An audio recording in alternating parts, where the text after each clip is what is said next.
And welcome in, ladies and gentlemen. We are back for the MotorMotion E-Series TCR Cup, sponsored by Trak Racer, and it's round 2 at Brands Hatch this week. My name is George Cooke, also known as Crazy Good Kung Fu, live in the commentary box with the legendary Nick Pautasso. Nick. Yes, good afternoon, or wherever you're watching this, whether you're watching us, joining us live on Twitch, on Crazy Good Kung Fu's Twitch stream, or whether you're watching us on the delayed broadcast on the MotorMotion E-Series YouTube channel. Welcome along to what is going to be a fantastic race here for round 2 of the Trak Racer TCR Cup at Brands Hatch Motoring Circuit. We're located in West Kingston, Kent, so about 48 minutes away from Trafalgar Square, going in the east direction, and then you arrive yourselves at the beautiful Brands Hatch, where we're going to be seeing some great racing along this circuit, where it's famous for all of its British heritage racing, as well as Formula One racing back in the olden days, back in the 1950s and 60s. But today it hosts the MotorMotion E-Series Trak Racer in the one-make Audi TT. That's right, and the Audi TT's been interesting. We had a fantastic time out at round 1 at Daytona. So we've flown all the way over from the Americas, and all the cars and the teams have been shipped over, and everyone's set up in the pit lane. And qualifying has been going on in the background. We'll bring you the qualifying grid in a little bit. We're going to revisit some information from Daytona first and give you an update on where the team standing is and where the driver standings are. And of course, tonight we have both divisions broadcast to you live. Division 1, which we'll be going through first, and then Division 2. And I think tonight we're in for quite a race, because Daytona was absolutely fire. We had a great time streaming it last time round, and yeah, I think we're in for quite an interesting race today as well in these amazing Audi TT cars. Yeah, if anything's to go by with Daytona from the last round, it's going to be very fiery and it's going to be very spicy. Could be very controversial as well. We did see a few controversial moments, especially in both Division 1 and Division 2. But the highlight, I think, from all of us at MotorMotion E-Series was that epic last lap battle in Division 2, where Mitch Collin made a pass around Matt Kuchar down at the Le Mans bus stop on the final lap around the outside to take what was a very gutsy victory away from the Diffusion Race Engineering driver. So it was a fantastic race. And then as well in the Meet Cougar entry in car 787, Ando 787, also known as Andrew Scott, the fastest Qantas pilot, joining us on the grid, taking the victory in Division 1. So we can't wait to see, but let's bring up the results from the previous round as we go through it, where we have the team standings. We have Meet Cougar Development, also piloted by Andrew Scott and Matt Hill from New South Wales in first place. Then second place, only just behind by a single point, is Track Stars Racing. Then in third, CP Motorsports, which is very closely heated up between the top 3, so not much separating. Well, I guess in a way, you can't even predict to see who's actually going to be coming out on top at the end of this round. We got the Fusion in 4th, Mad Turtle Racing in 5th, Bundaberg Red Racing after missing one driver from their round. So it was all up to Mitch Collin to take that crucial victory and get those big points for his team in Bundaberg Red Racing. Then Road Sick in 7th place, RoboSport Racing in 8th, Juiced Motorsports and Ned Racing in the top 10. But just outside is Strike Race Tech with Shane Adar, the team boss, leading the way. And then ISA Esports in 12th. And then unfortunately not the debut for Extreme Motorsports when Kane Patton finished down the order in Division 1. That's right, yeah, some of the New Zealand teams, and of course I'm from New Zealand, so I'm a little bit biased here, but 13th and 4th, come on lads. Fourth is usually what we say is the winning position in New Zealand, but 13th, come on, let's do something better this time. But you're right, very close-knit field at the moment in the team's title, and we'll move over now to the previous race results at Daytona for Division 1. So we had 24 laps with a mandatory medium tire over in the United States, and at the circuit, both the outfield and the infield was very interesting. The cars certainly burning up a lot of their front tires and such. But Andrew Scott, Ando for Meet Cougar Development, driver development, taking out the win there for Division 1, followed by Robert Foster, I believe, for Mad Turtle Racing, 40 points for him. And third place, Dean van der Zandt did very well, IMAT for CP Motorsports. We had Mr. Lancel, also known as Kaizen, for Trackstars Racing, 30 points for him. And then Matthew Joinson for PLE Black Friday for Juiced Motorsport, 25 points. We had then PJ Max, so that's Mackenzie for Road Sick Racing, 20 points there, 6th spot. And we had Ian Ward, Ram Race Rig, Robo Sport Racing on 18 points, 8th spot, Nax for Ned Racing, and they've been performing pretty well. They need some better results this weekend, 16 points for him. In 9th spot, Kevin Cooper, 14 points, 10th spot, Aiden Sampson, 12 points, sorry, for Diffusion Race Engineering. Then we had Shane Attard for Strike Race Tech, 10 points for him. I believe Nick Gowan. Again, Nick, you can always correct me on any of the appalling name drops that I have made during this, or any corrections. Just feel free to jump in. A Privateer, 9 points for him, 12th spot overall in the results. 13 spots was Taylor. This is Scott Taylor, GLR Scotty, another Privateer, 8 points. 14th spot was Pat Chico, and he's another Privateer, 7 points. And 15th spot was Kevin Payton for Extreme Motorsport, 6 points. And we didn't have a finish for DP Mario, unfortunately, for Bundaberg Ned Racing. I think a note on DP Mario as well, not taking part in the series anymore. He's unfortunately pulled out of the TCR Cup. So shame to lose him, of course, but moving right along. And over to you again, Nick. Absolutely. So some great performances in Division 1 as we go through into the Division 2 standings from what was the last time out. It's been some great racing all round in Division 1. So Andrew Scott taking the victory, playing a masterful strategy over his rivals in Robert Foster, where we saw both Rob Foster and Dean van der Zandt actually pulling away from Andrew, and also Kaizen in Lansdale joining the front three battle packs. There was a battle pack between the 4 cars, but Ando managed to pull the undercut of Sentries and getting off those medium tyres and then getting himself onto the soft tyres. But a noticeable performance there by Foster as well. So he did a really good job to match the pace of van der Zandt on those medium tyres compared to his soft tyres. But unfortunately, the undercut proved too strong and Ando took the victory.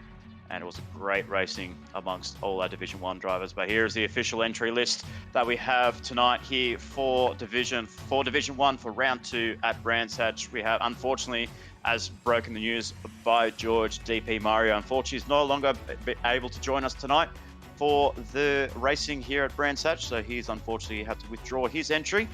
But unfortunately, we hope to see that Bundaberg Red Racing find a second driver so we can find some great racing. We can find a great driver to join us in Division 1.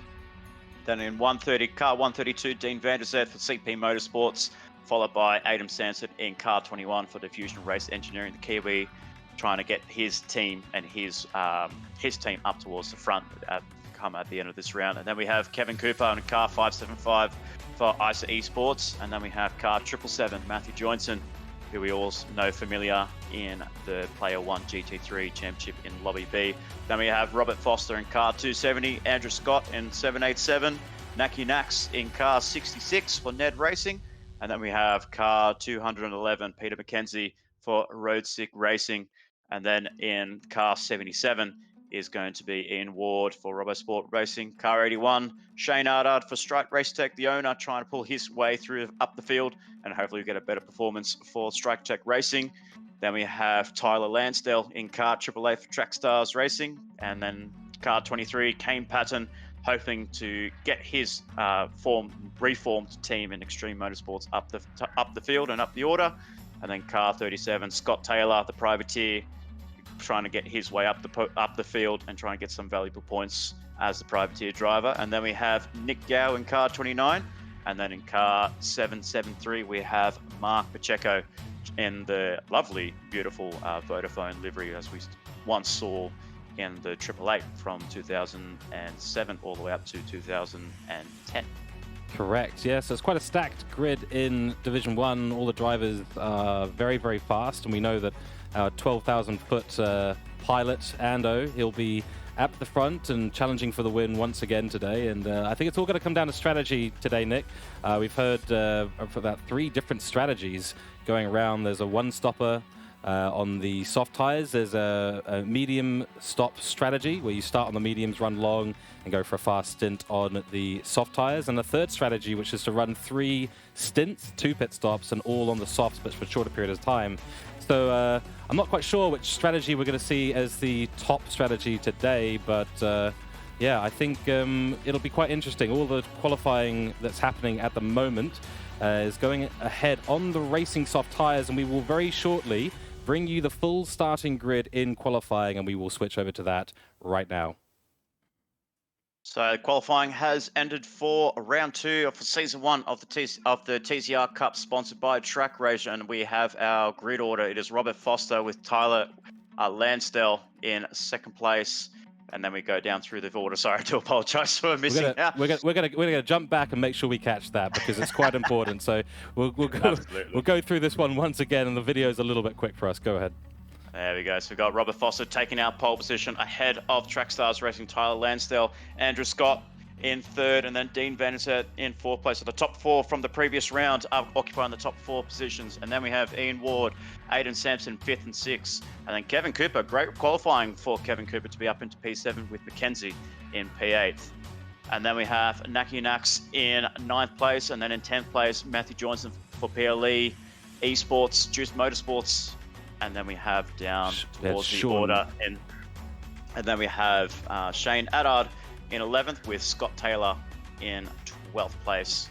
So both boys just missing out on the top 10. And then 13th place we have Mark Pacheco, Kane Patton down the order again. So unfortunately for him, not the best position to be in. And then we have Gao in 15th and last place, with unfortunately DP Mario not taking the field in the Division 1 TCR Cup. But the revs are rising. We are live here on Twitch and MotorMotion E-Series YouTube. The 5 lights are going to be on, and it's lights out. Green flag racing for round 2 of the Track Racer TCR Cup, and it's a great start by Foster, trying to go in towards the inside line, hug that inside line for the first time going through Paddock Hill Bend, the most crucial corner here, where we see a lot of mistakes from our drivers in any forms of racing, whether it's virtual or real life, but it all seem to be taking that very nicely as they go through Druids for the first time into turn 2. So start to sort yourselves out in your positions going through Druids, and then into Graham Hill Bend, I do apologise, into turn 3, and then coming up towards Surtees. It's all single file, so not many moves have been made in the first part. We do see Ward's actually made a position on Dean Vanderson, so he's actually moved up into 2nd. But the top 3 remain the same, with Foster leading the way ahead of Lansdale. Fantastic start, and yeah, imagine if that corner was called Damon Hill Corner. That would be pretty funny, wouldn't it? But nonetheless, for Mad Turtle Racing, we do have rolls at the moment, so doing a fantastic job off the line, Robert Foster, and he's going to be taking a little bit of a early lead, and on the gravel he goes, and he's actually gone wide and spun the 270 car around already, and he's in the racing line too. Hopefully everyone could avoid some contact in the back there. Dear oh dear.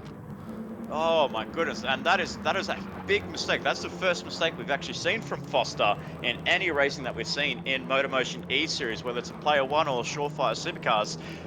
That's the first big mistake, and we've seen, and he was the man that was on pole position right down the field in 15th and last place, as we see Johnson make a move on Cooper for 7th place. But Kevin Cooper's doing a really good job to hold it around the outside, but I feel like he might be able to pull away going into turn 1, going into Paddock Hill. He does, so very nice, great racing between the two, but he just runs a bit wide. Johnson gives him a little bit of an escort onto the gravel trap, but he doesn't. No fisticuffs there between the two drivers, as we see now we have Johnson ahead of Kevin Cooper. So my goodness, what a frantic start here. And it goes drifting in car 777. I mean, I've never heard of drifting in an Audi TT in a front-wheel drive car there, George. No, not I don't know if you. No, I don't think I have either, actually. I certainly didn't see that at Daytona. Quite an amazing little bit of demonstration of control there from Matthew Johnson. That's a tricky corner down into, I believe that's the Graham Hill Bend. And this little pack here starting to form up. The top guy's not getting away, though, at the moment, and down the field, obviously, we'll have a few people trying to make up some time. So we'll just jump down through the field, but I think overall... Oh, no, we've got a wide car and Nax. Oh, dear, oh, dear. This track at Brands Hatch is very challenging. 2.9 kilometers of, 3.9 kilometers of very tricky corners. So it proves to give us some action already on track, which is absolutely fantastic to see. Peyton on the back of Pacheco in that fantastic liveried car. Absolutely love that we have all the liveries working this week. Absolutely, and it's good to see all the liveries working there. But there you can see down in 15th last place, Robert Foster, after making that huge mistake at the end of Westfield Bend on the exit. He just caught himself on the gravel and just spun the car around on the curbing. But like you said, it is a very tricky track, this 3.9 kilometer circuit. So it's very tight, very narrow, also very blind as you come up towards the back end of the track. So you don't really know where to expect a corner. Most of the time for these drives, you're just kind of guessing where the turning point is. You think you've got a braking reference and a turn-in reference, but every lap is very different, especially when you got front-wheel drive Audi TTs coming around here, because it's all about trying to get that turn in as early as you can. But turn in a little bit too late, you're just going to be meeting the gravel trap.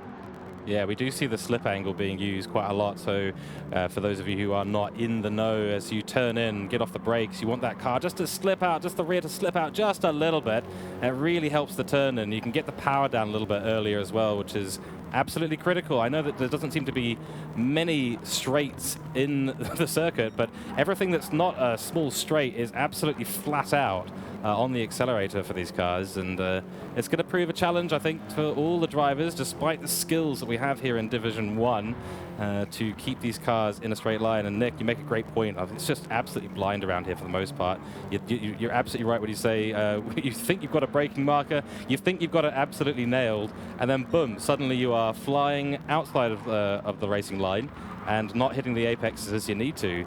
Well, turn one especially through Paddock Hill Bend. So that's like probably that, and I would say going into through Sheen Curve. They're like two of the most blind spots that you have to really get that apex right on point, because run wide on Paddock Hill, you meet the gravel trap. You run wide at Sheen Curve, you meet the gravel trap as well. So there's not much runoff, but there's a lot of runoff with grass and gravel, which slows the car down. But you know, unfortunately, with the weight, if you do go off, you do lose a few positions as we go on board with GLR Scotty, and Scott Taylor just runs wide, so that's gifting Shane Addard the position into P10 already. So Scott not doing a really good job, just losing a spot to Shane Addard in 10th place, so he's got a lot of work to do. But again, we're seeing the drivers down in Kane Patton in 12th, and then we have Foster in 13th. So just four names rather, that we usually see up towards the pointy end in the Player 1 GT3 Championship. Unfortunately, usually just hanging just down the back of the order here in the Audi TTs. Yeah, I mean, this is what happens, though, isn't it? You know, you make one small mistake where you don't get the qualifying lap hooked up, and suddenly you find yourself down on the mid-pack, and not really ideal at all. And we're just hitting the 6-minute mark here, so we're going to go and have a little look at strategy around the field and see if we've got anyone on some alternative strategies. I believe the pit window is technically open at the moment, but 29 laps here at Brands Hatch. So let's scroll through the field and see. We've got Foster here picking up a bit of front splitter damage. That must have still been from when he went off earlier on, but he's made up a couple of positions already, so doing well to try and regain some positions. He's on the softs, but you can see how worn they are already, Nick. Yeah, absolutely. So you can definitely, he's very well known in the MotorMotion E-Series, especially when he was competing in the Surefire Supercars, and even in the Player 1 GT3 Championship. He's a very fast, competitive driver. He can really push the car to its limits and extract so much speed in any car that he drives. Just unfortunately, his tyre wear game isn't up to what you would see with the likes of Lansdale and Andrew Scott in second place. So it's very hard to see him down there, because he has all the pace in the world just to notch out victories and take podiums, but the tyre wear on his game, he just needs to kind of work on a little bit more. But once he works on that, he'll be quite consistently up the front. As we see yellow flags up ahead, so someone's gone off here, and that is Scott. So that's Scott Taylor. Unfortunately, he's facing the wrong way through Westfield, and he's looking to try and get his way back onto the track there, but it's just going from bad to worse as we see Gao run wide through Sheen Curve, Now, but manages to keep interestingly, the car actually, on the track. yeah, that's right. And again, another unfortunate incident there of Scotty. And he's gone wide again, not giving time to get those tires Whoa! tidied up. And yeah, so they're going to be covered in grass now. He's going to be suffering from that lovely damp, British grass that we do always have. It is late morning at the moment, so there's still dew out there on the grassy parts of the circuit. So you're basically in wet conditions there out on the grass. It's just, it's a nightmare to get turned around again. So Scotty just suffering a bit from that. Yeah. Absolutely. As the drivers are going around for the track parade and we're interviewing the drivers, it's essentially we could just see the dew and just how much moisture there is on the grass. And even the tracks on the curbs, very slippery. So as we can see, some drivers just really trying to find it very tricky going around the curbings there. So there's still a bit of dew down in Kent and outside east of London. So hopefully that all dries up, but the sun is ablaze and it is perfect conditions for racing here for the track race at TCR Cup. As we look back up towards the front, we have Lansdale still leading Scott in position 1. We have Ward in 3rd place doing themselves a really nice job. So the top 3 all keeping themselves in a pack there, so they're not really losing touching ground. As we go down through the field, we have Sampson in 5th, Johnson in 6th place, and then we have Mackenzie for Road Sig Racing in 7th, just holding off Kevin Cooper in Renegade 575 in 8th place, and then we have Naki Nax in 9th place. Fantastic at the moment there. These little battle packs all starting to form up now. We are seeing a few gaps happening between the packs, but that's that's to be expected with these TCR cars, and depending on how much pace you can put in. So we did interrupt our little, because I got way off track, our little review of the strategies at the moment. I've seen some drivers on the mediums, Nick, so we're just going to quickly jump through the entire field very quickly and just check on everyone, what everyone is doing. So the top runners obviously on the soft tires and pushing like absolutely crazy. So Lancel and Ando both on the soft tire at the moment. And we've got Race Pig here, and I'll just kind of bring up the rear thing here. So Ward in 3rd place in the 77 car. He's on the softs as well. Dean van der Zandt is on the softs as well. Softs for Aiden Sampson, but then we've got our first medium runner in PJ Max. So that's great job by him, holding on to 6th spot at the moment with, I think, some fights. Yeah, going to be fighting with Renegade behind him very, very soon, who is on the soft tire. Got Rolls behind them with a bit of damage. So this is Foster, who's made up 7 places already. He's on the softs and pushing hard. Nax behind him, right behind him. I think there's just been an overtake, actually. Medium tires, and right there is Assad. He's on the softs, so putting a lot of pressure on Nax, who's trying to run long on the mediums. We've got Peyton on the soft option. Racing softs for Matthew Jointson. Pachico here on the mediums, so 2nd of our medium runners. Hey, it's Nick also on the mediums. He's picked up a small penalty there. That's unfortunate. And then, of course, Scotty, who's just come into the pits for a fresh pair of softs.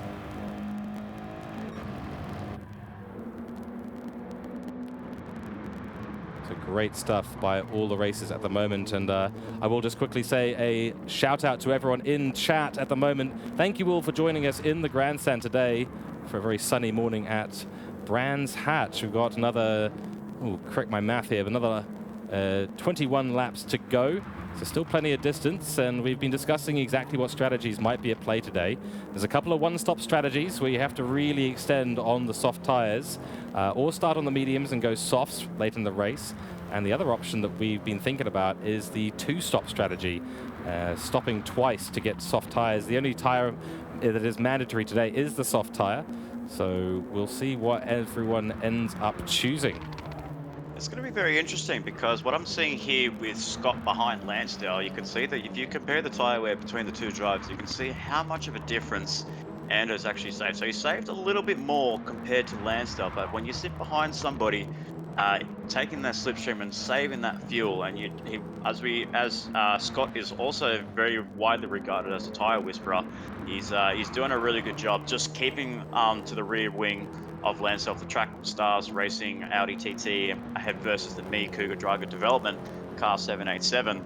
They're both doing a good job because they're pulling away from Ward's down in third place. But what I know for a fact is Ward is on a gaming pad. He's on a race controller, so you can definitely see the tire wear comparisons between both wheel drivers in Lansdale and Scott compared to Ward in third place. So we've always been known that as I'm part of the clan of the gaming pad and race controller.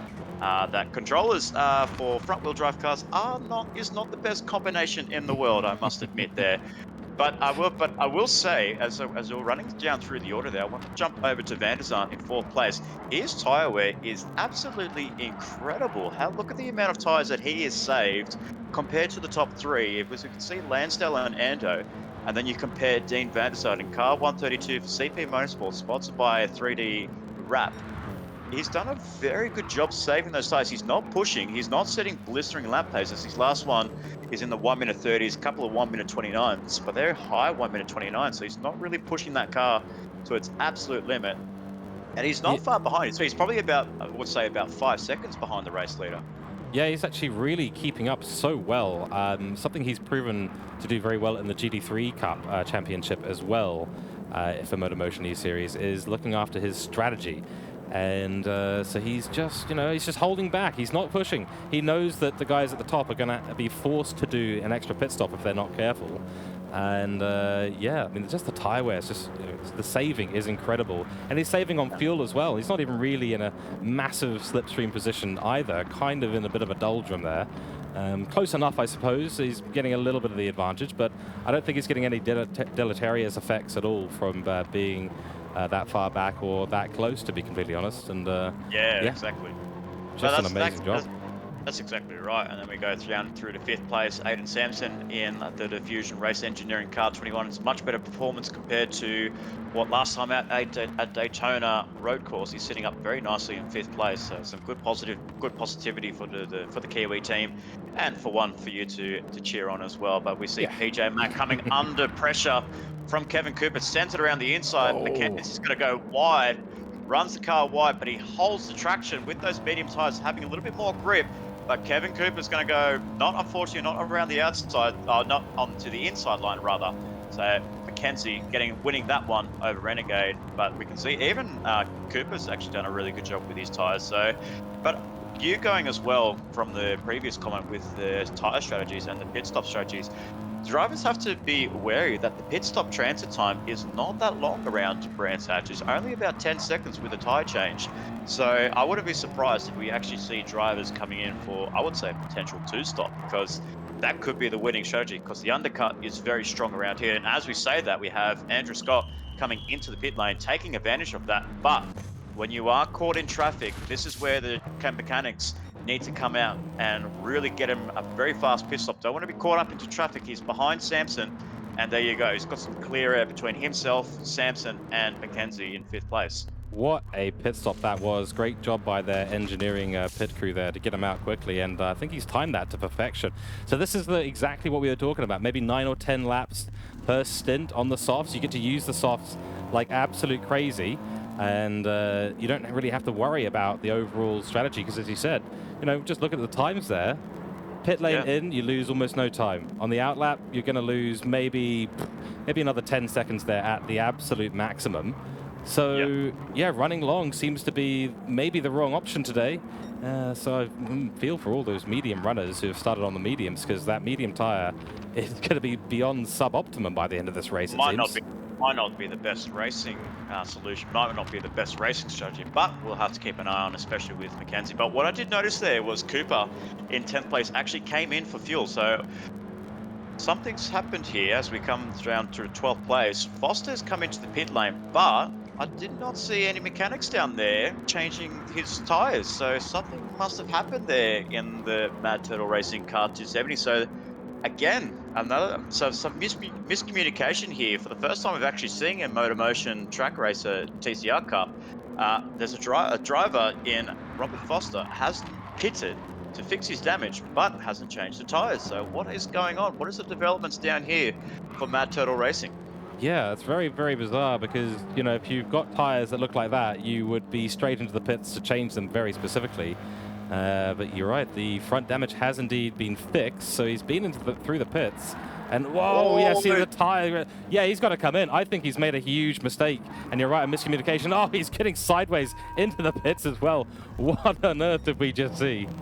Doves, I don't know. That's crazy. This is actually incredible scenes here. We've seen a couple of drivers, and it's very common for drivers just to be mashing the X button just to try and get through the pit transit time as quickly as they can. But I wonder, he just must have pressed the X button too much there, and the team weren't ready for his tires. He said, I don't want tires, or maybe there was a miscommunication saying tires and fixed damage, but I don't know. I'm not so sure if these drivers are from a different country and speak a different language, or maybe he's got language barrier problems. Maybe he's got a French engineer like Ludo Lacroix to Anton Di Pasquale in supercars. I'm not so sure. It's a bit of a strange one for Foster in 12th place, but nonetheless, he has got tyres. He has come in for fuel, and he looks like he'll be going to the end of the race. As we see finally Lansdale for Track Stars Racing into the pit lane.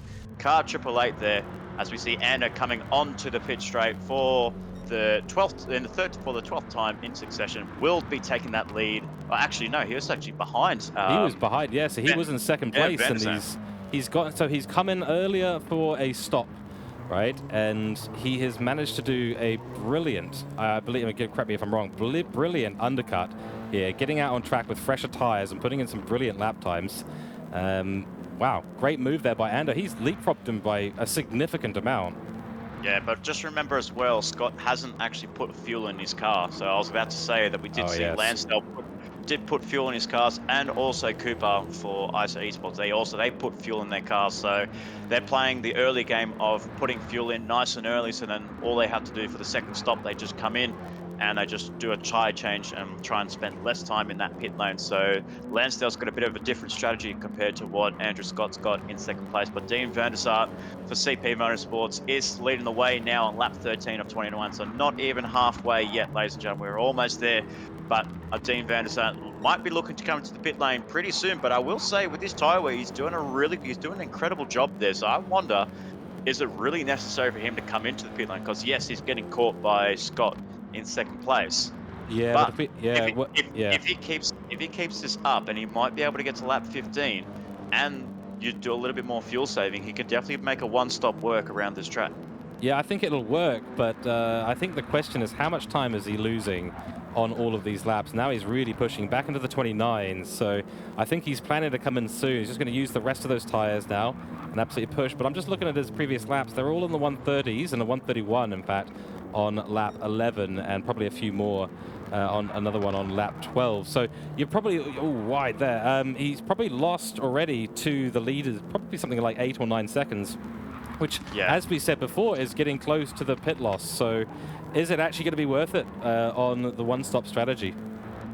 We'll have to wait and see, because if van der Sart comes in and Scott stays out, he'll be playing a good undercut strategy, but then again, he might lose a bit of time as Ando comes through the field and trying to get himself back up towards the pecking order. But Ando's managed to put in the fastest lap of the race there on lap 13 with a 1 minute 29.104. So good blistering pace there for the man in the Meet Cougar Drive Development. He's the brand new team that he's actually put in MotorMotion E-Series, so racing along under the banner of Gridline Racing in the Player 1 GT3 Championship. So yeah, so he's done himself a really good job there, and also running in that Gridline Racing for, I believe it was the Surefire Supercars as well. So, oh no, it was actually WTCR Racing, so World Touring Car Racing was where he raced in for the Surefire Supercars. So 3 teams in a span of 1 season. That, I mean, geez, how many crew chiefs do you have to talk to? And how many Excel spreadsheets do you need to be on? But the Meet Cougars guys are doing very well. They're leading the championship at the moment in points. We'll see if that continues after the race today, and we will get those results for you as soon as possible after the race. But we've got Aiden Sampson now going in for his first pit stop.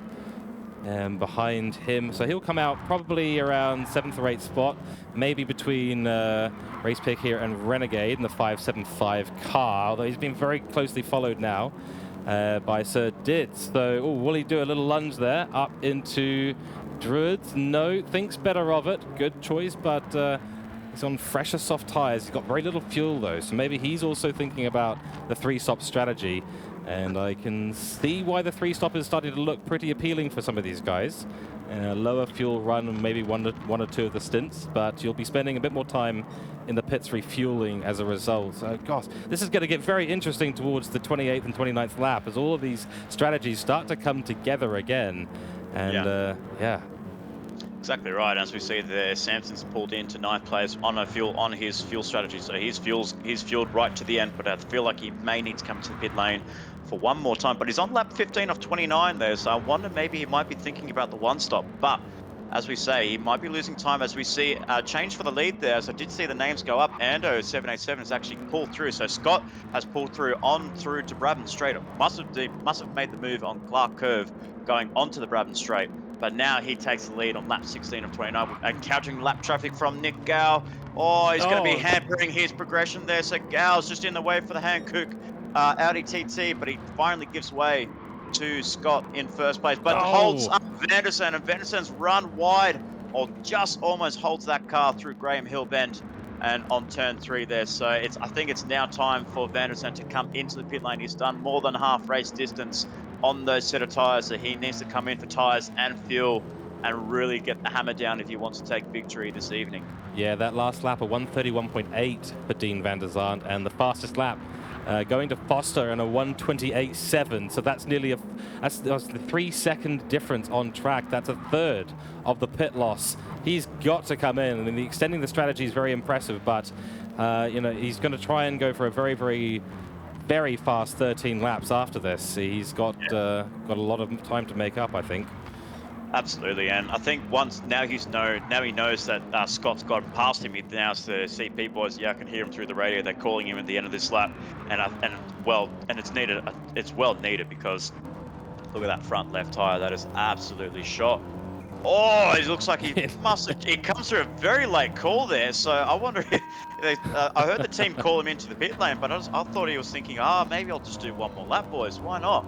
And as we have Mackenzie coming through, so Mackenzie's going to come through into the pit lane now, getting off those medium tyres. So very impressive job there by Mackenzie, but I'm just not too sure if the mediums were the way to go. But we'll see at the end of this race, as we have Ward is on the medium tyres as well. But as I said, if he is on the controller, so I feel like for him it's probably the viable strategy to be on those medium tyres as they last a little bit longer, and you might be able to push just that little bit extra, but you will lose that on overall pace. Yeah, correct. The controller is a very tricky one, and I've had a chat to someone who knows a lot about that, Matthew McKeown, who's a GD World Series driver, and he's very knowledgeable about the subject, and he also has told me that basically, you know, you want to be pushing like absolute crazy. If you've got the ability to go onto a harder tire on the controller, it does seem to be a better option. You can, as we do see a really nice little slide there from Ward, impressive control on the pad. And yeah, but tricky for the guys on the controller. Honestly, it takes a lot of dexterity that I just simply do not have at all at my disposal. So hats off to all of you pad drivers. I think they're doing a fantastic job today, keeping up with the guys on the wheel. Yeah, absolutely. And then now we see up into 5th place is Kevin Cooper. He's doing a fantastic job for ISA Esports. He's running a very slick, clean race. Still in the 1:30, so he's running his own pace, but keeping at bay in Adard in 6th place. So very nice and solid performance there by Kevin Cooper. If he can hold his position at the end of it and get himself into the top 5, definitely it'd be a great performance by the ISA Esports man, the co-owner of Intercontinental Racing Esports in 5th place, and then Shane Adard in 6th, Naki Nax in 7th place, and then we have Samson in 8th, and then we have Robert Foster, car 270, the man that put it on for pole position, that snatched pole position away from Lansdale only by a few hundredths of a second between the two drivers, is down in 9th place after making a huge mistake down at Westfield Bend through Dingledale in the commencing of the race, and now is trying to claw his way up through the field, setting purple laps, 1:28.7 on lap 14. Thinks about a move on Samson going through Druids, but thinks better of it. But you look at this battle pack here. We've got Foster, we've got Samson, and we've got Nax all bunched up there. Foster's trying to go onto the grass for an outside move on Samson. He looks like he's going to make that move stick around the outside. What a brilliant move there. If he can hold it around the outside through Surleys. Yes, Surtees, he has done. What a beautiful move there by Foster. All coming up through Graham Hill Bend, all the way out through to Surtees, around the outside on the grass. That is incredible. That has got to be one of the hardest places to do an overtake, because the outside of Surtees is absolutely nightmarish in terms of your grip level. It's off camber, and you've got to get the power down in order to make the move happen. So what a job. And he's done it again on Nax as well. So he's got ahead. Oh, and he's gone off. Oh, no. Oh, he's pushed it too hard. Oh, we're just singing the praise of Robert Foster, but unfortunately, commentator's curse on the man who doesn't need any more curses around this track tonight on lap 18 of 29. He makes the move. He makes some brilliant moves on Foster as we see a Patton go for a nice little switchback move on Foster in 9th place there. So Patton doing a nice job for Extreme Motorsports, but man, singing all the praises for Foster, but unfortunately for him, the downward spirals just goes from bad to worse for Foster. Crikey. And looking at the top of the field as well, Lancel out now on the medium option. This is going to be very interesting for the top 3 now, because that's going to be a slower tyre. I think he's taking just a little bit of fuel as well to get himself to the end. But I think that he's only, correct me if I'm wrong, but he's been on those mediums now for about 6 laps. So, yeah, this is going to be quite interesting. Yeah, absolutely. He's obviously just jumped on the mediums, just trying to think maybe playing the safe game. I was just trying to do the one stop, put a heavy car in with fuel into the car. So he might be able to get the jump on Ando when it comes to the fuel game. But unfortunately, with Ando on the soft tires and pulling away, and the gap's just getting bigger and bigger. I believe that's him coming through Paddock Hill. Yeah, there you go. So my goodness, through Paddock Hill, Ben, and Lansdale's about to approach Clark Curve, and now he's going through Druids. It's incredible pace there. I'm thinking that gap looks to be about, if I have to guess, unfortunately we don't see the live timing here, I have a feeling we might be looking at about a 20-second, at least maybe a 10-15 second gap between the two drivers. That's right, and that gives Ando essentially an entire pit window to go and get some more fuel and chuck on a fresh pair of soft tires. So the two-stop, and look at the consistency of the times, Deck. I mean, 29s all the way through. This is what Ando is known for. He's a tire whisperer. He's Mr. Consistent in lap times. He can just pull a curveball in any forms of racing that he does in any day of the week, and he just provides just such spectacular strategic racing. As is Andrew Scott. So car 787 looking to come into the pit lane at the end of this lap, looking to build that gap over Lansdale in 2nd place, but Lansdale will be coming under pressure from Van der Sant, who's in 3rd place. As we can see, Van der Sant is getting close to the rear wing of Lansdale between CP Motorsports and Trackstars Racing, 2nd and 3rd, but Ando's about to come into the pit lane right now as we see him going through. Oh, Van der Sant's, as he saved the car from the tyre barrier, from the arm coat. That is incredible by Van der Sant to keep that off the wall. Huge respects to the man. Yeah, agreed. He's picked up a bit of damage on the rear right tyre and runs wide there. Not really. The grass out on Brands Hatch still proving to be a little bit moist and not quite fully dry yet. He's not giving the car enough time to get clean tyres, trying to push ahead. He knows he had the gap down. He knows he's got Ward staring him down. Yeah. And we do see someone come into the pits. And here's Kevin Cooper in yes. place. But I will go back up to the front there. We do see now Andrew Scott has actually now officially taken the lead away from Lansdale, put the fuel game to perfection on soft tyres compared to Lansdale's mediums. And unfortunately for Lansdale, this was the only time that he's going to see Andrew Scott in his sights, because in the next few laps it's going to be bye-bye, see you later. That's right, those softs, they are fresh, they are ready to go, and we know how fast Ando can be. Still very impressed with the 28.721 we've seen from Foster. He's been absolutely flying on a huge recovery drive, but not a very successful one so far. He's gone off the track a couple of times to his detriment right at the start, where he was leading the race, and then later on as he overtook Shane Addard, who eventually just came into the pits that lap. So it's really just the worst luck for Foster on at Brands Hatch today. Very unfortunate. We will jump down the field a little bit, see what's happening at the rear of the field with Gao at the moment in 15th spot. He's started on the mediums, going for the one-stop strategy. On the softs now, got well enough fuel to push to the end of the race. Ahead of him is Pacheco in the 773 car. great Vodafone-sponsored livery as well. And ahead of them is Scotty. So Scotty on the softs, a little bit less fuel for him, but you know, he's going to be a bit disappointed, I think, this week with that result. The Kmart liveried car. I believe at the start of the race he was facing the wrong direction quite a few times, but 13th place is a great position for Scott Taylor to be happy about, but it is a race to forget for him in 13th place. And then we have Naki Nak. That's 11th, right. and then in 11th, unfortunately, just Foster sitting in 11th place and picking up a half-second penalty there. So it just goes from bad to worse for Foster, as we see now. Patton into the pit lane for a fresh set of tyres and for a little bit of a top up on fuel.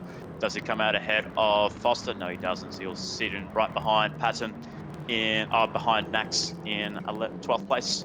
But as we scroll up through the field, as we said, Foster in 10th place, and then we have Adard in 9th for Strike Race Tech, the Coca-Cola entry, and then we have Matthew Johnson in the Pit Lane Esports, Juiced Motorsports in the top 8. So still putting on some good performances on his end after what was a strong round for him at Daytona Road Course in car 777. And then in 7th place we have Kevin Cooper for Intercontinental Esports, doing a fantastic job there to be inside the top 8. So it's always a great achievement to be inside the top 8 when you're in a competitive field in Division 1. That's right. It's been interesting to see the difference in driving from some drivers between Daytona and here at Brands Hatch. The Daytona course is, I wouldn't say that it's necessarily the trickiest track out there. The infield can prove to be challenging, but Brands Hatch is just a totally different beast. It's just corner to corner, very flowing circuit, and every time you come out of a corner, you're basically right into another one. The braking zones are, you know, often understeering as well, so you'll be wanting to use the trail braking techniques as much as possible, and yeah, that can be very, very tricky for the drivers, especially in these front-wheel drive cars.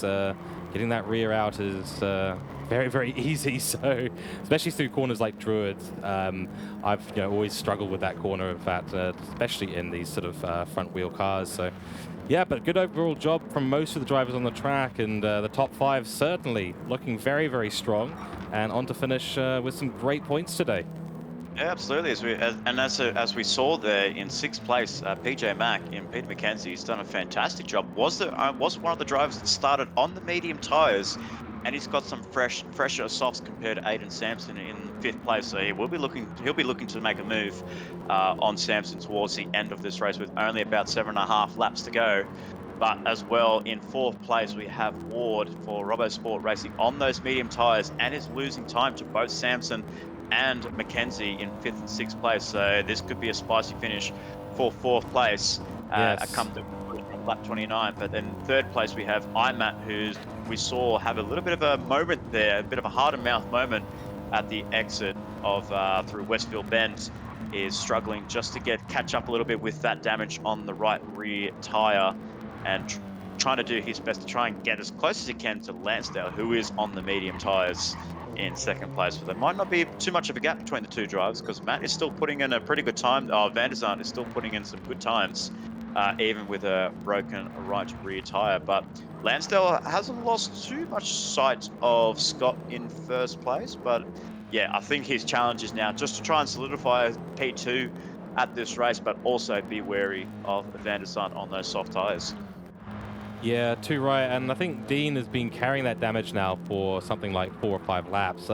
It's not significant damage, but, if you've got a rear wheel that's slightly out of alignment, it's going to really affect your power out of the corners. So he's probably down a little bit on power there, suffering from that damage. And the racing softs are reasonably fresh for him. So he's got a chance maybe of getting up to the back of Lansdale in front of him. You can see the gap's probably only about 4 or 5 seconds there between them. But some lap traffic in front, which is Gal.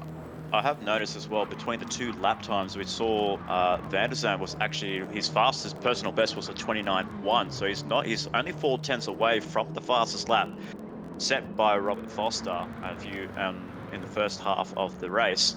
But he's still putting in some impressive lap times. There you go, 1 minute 29.2, and Lansdale is still in the 1 minute 30. So I won't be surprised come the end of this race, we could be seeing a good battle for P2, and it'll be very impressive for IMAT if he can get that car around and with the broken right rear tire and yeah, make a move on Lansdale, who is on those mediums and is struggling just to even get past the back marker in Gao in 15th place.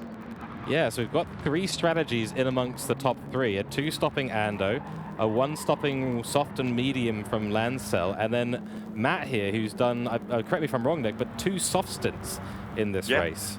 So very interesting to see how these strategies are going to evolve, but half-worn softs as we do see Lansdale get past the lap traffic of Gao in front of him. That's good. So Dean van der Zandt still to navigate that blue-flagged car.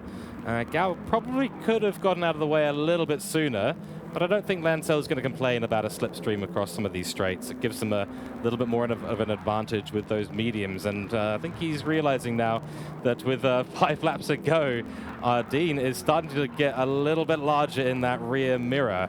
So, crikey, this is going to be quite the interesting finish between these two.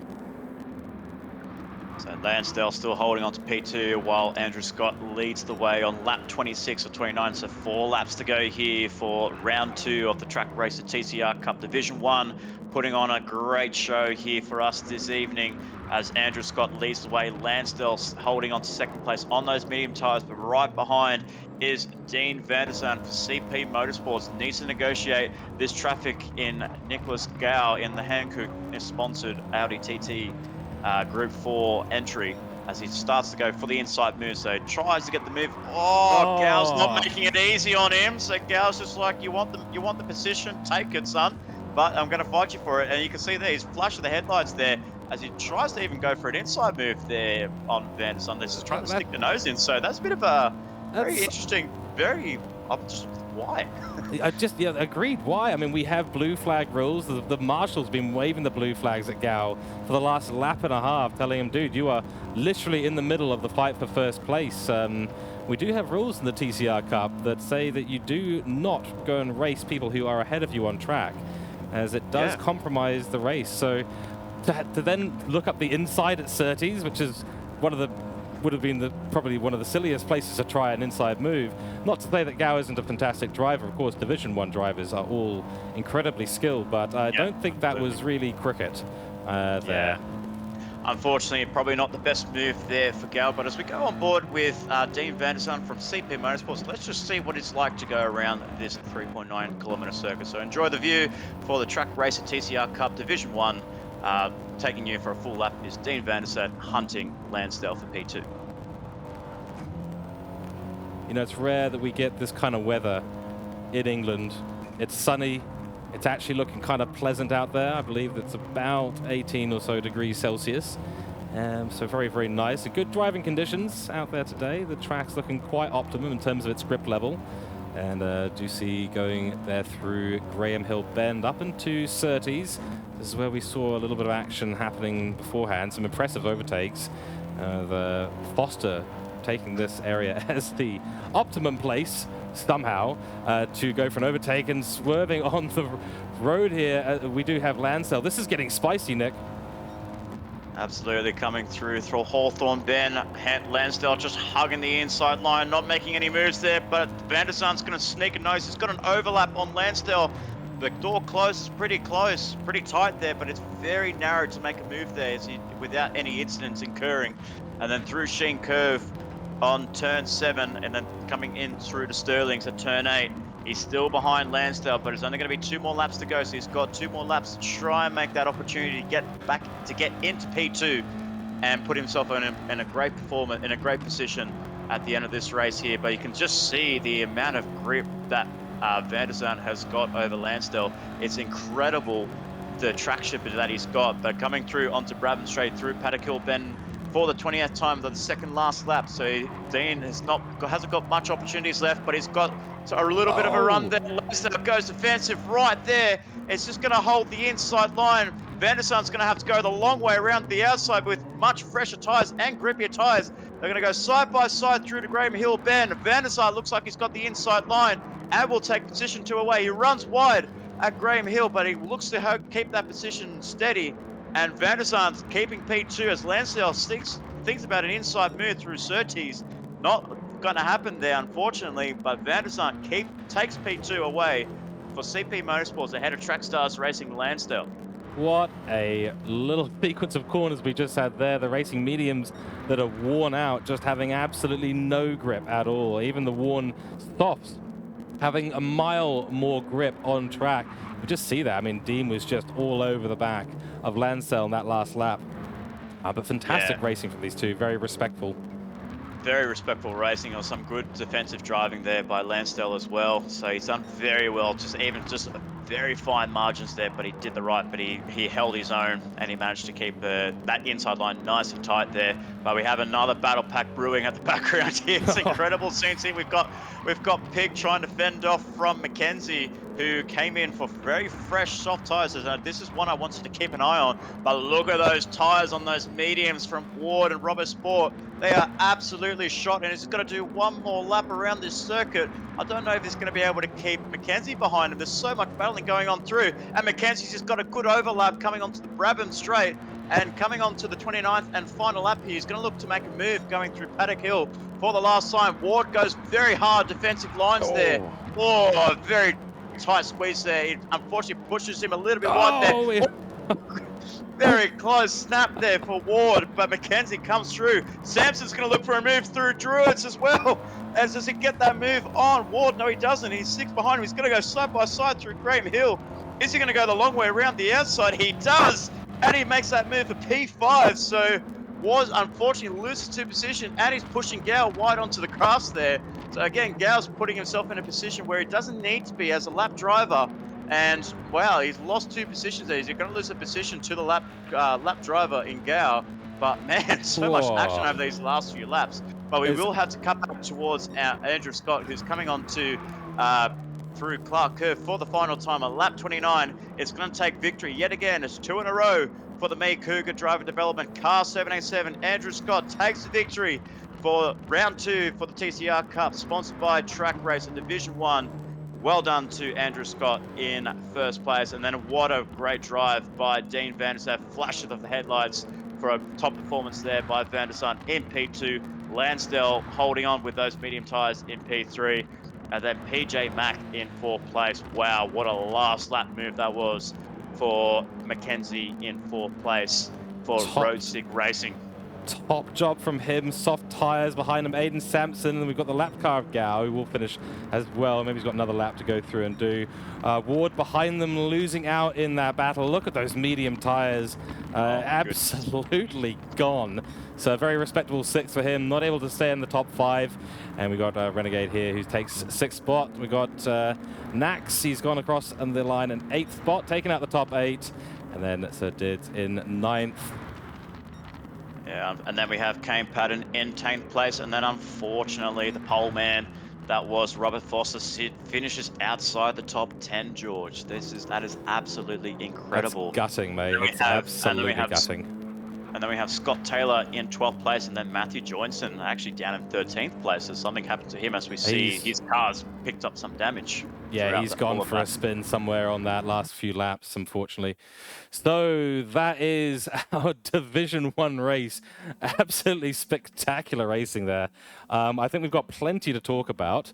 Certainly a few things I want to say about blue flags after this, but we'll get to that soon. First of all, our race victor, it is Andrew Scott for Me Cougar Driver Development Racing. 45 points picked up there. Absolutely spectacular job. Dean van der Zaan, a brilliant finish on 40 points for CP Motorsport. And 3rd place is for Trackstars Racing, Lancel on 35 points. So great top 3 there and some fantastic battles, Nick. Yeah, absolutely. Some great battling all amongst the field there. So well done to the podium getters in that top 3. The confirmed results here. So no stewards have to be involved in Division 1. So that's great to see by our drivers here this evening. Some great respectable racing, some hard racing as well amongst the 15 drivers tonight. And yeah, as you said, some questionable decision making by some of the drivers here. But as we go down through the rest of the field, as we did see throughout the drivers crossing the finish line, we will go through the results quickly. We have Mackenzie in 4th place, Samson for Diffusion Racing in 5th, Ward just unfortunately losing out of 4th place on the last lap. He just needed one more. He needed 1 lap less to keep that 4th place. Otherwise, it would have been a great result for Rover Sport Racing. And then Kevin Cooper, his best finish inside the top 8. And then we have Naki Nax in 8th place. Shane Adard for Strike Race Tech in 9th. Kane Patton inside the top 10. So still a bit more work to do for Patton to get his Extreme Motorsports Audi up towards the front end that we normally see here. And then in 11th place, Robert Foster for Mad Turtle Racing, your pole man, who took pole away from Lansdale on the last second to take pole position, finishes down in P11. Yeah, crikey. Then we've got our privateers. So first privateer, top finish for our privateer, Scott Taylor. He's GLR Scotty, 9 points for him. So the privateer's actually missing out a lot during this race. The team's drivers definitely doing a better job today at Brands Hatch in Division 1. Then followed by Juiced Motorsport Peely, Black Friday. It's Matthew Joinson having an accident late in the race, and that's caused him to drop down the field. I think he was running mid-pack for most of the race, but an unfortunate result for him. 8 points only today. 14th, it is Pacheco, another privateer, 7 points for him. And 15th spot is Nick Gao, another privateer, 6 points for him. Now, I don't like to call people out at all, but I mean, I think we did see a little bit of unnecessary, fighting, opportunity taking from our blue flag Nick Gao, and I'm not going to say that he was necessarily the only one on track, but it's not quite what you're supposed to be doing, fighting for positions down on blue flag. If you're able to unlap yourself, you're allowed to do that, but only if you're really significantly faster than the others. Other than that, you need to get out of the way, especially if there's a battle pack happening around you.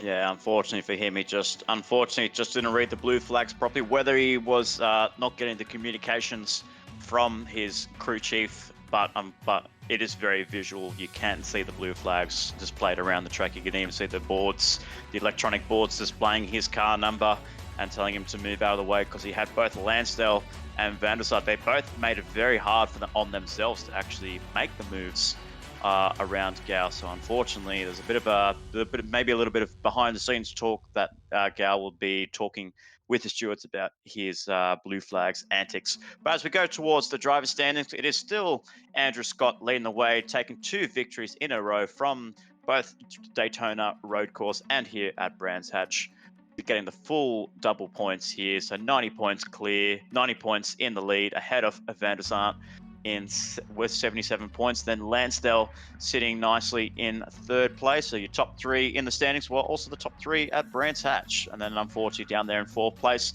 Robert Foster losing a lot of points in that race there, sitting in 4th. And then Mackenzie getting some good points up in 5th place. And then we have Ian Ward in 6th place for Robert Sport Racing on 38, Samson on 37, Matthew Joinson, as we saw at the back end there, losing out and outside the top 10 on 33 points. Nax and Cooper inside the top 10, equal on points on 32. Then we have Shane Ardard on 24, Patton with 18, Scott Taylor with 17, Gao and Pacheco on 15th and 14th respectively.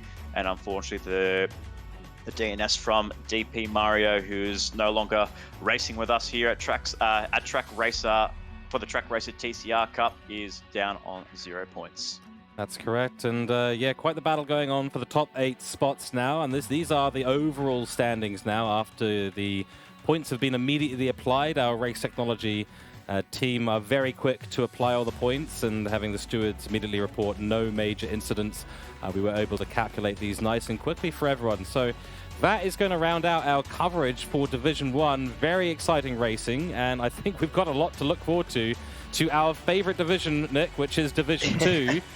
Yeah, I'm definitely looking forward to Division 2. But before we wrap up Division 1 here, we're going to have to give out our Track Racer driver of the day here. So we might have differing opinions, but I'll start off first of who I think could be a potential driver of the day. And I think this one could surprise you here. I'm going to actually give this to Peter McKenzie from Road Sick Racing.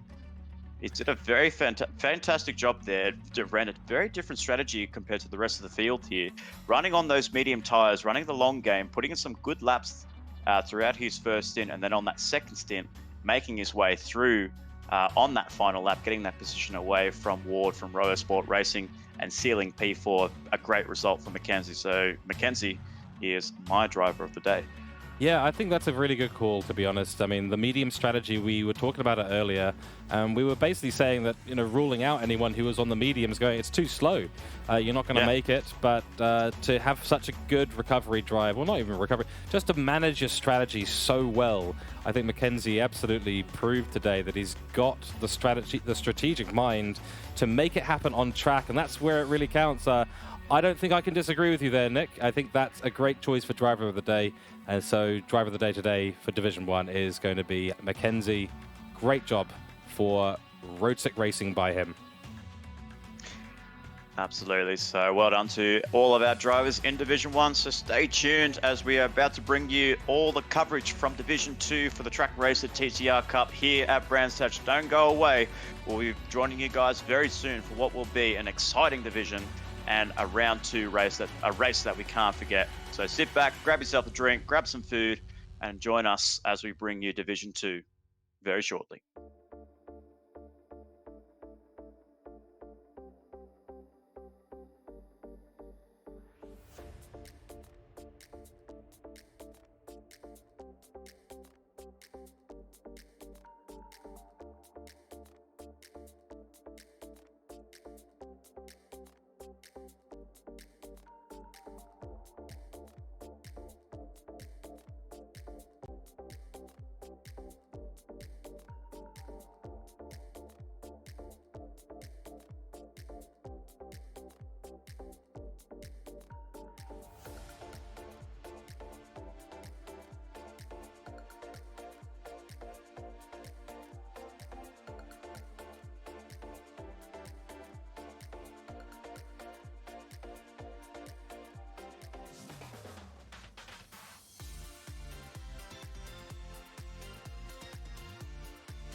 Okie dokie, everyone. We are back, and we are now starting to get into our Division 2 race. It's going to be fire. Nick, just want to do a quick comms check, make sure we're all back and all ready to go.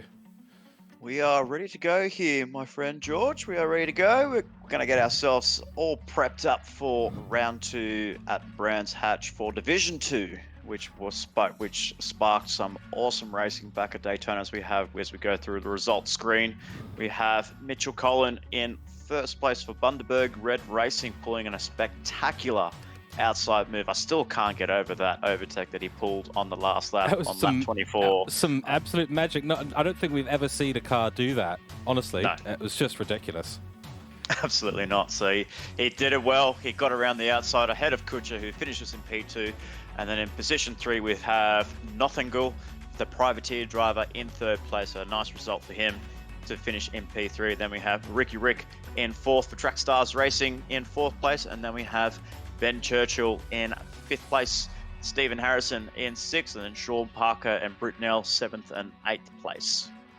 Absolutely. And then we've got in 9th place, Mr. Hill for Cooke Development Racing and Driver Development, I should say, on 16 points, and they'll be looking to get even more points to extend their championship lead.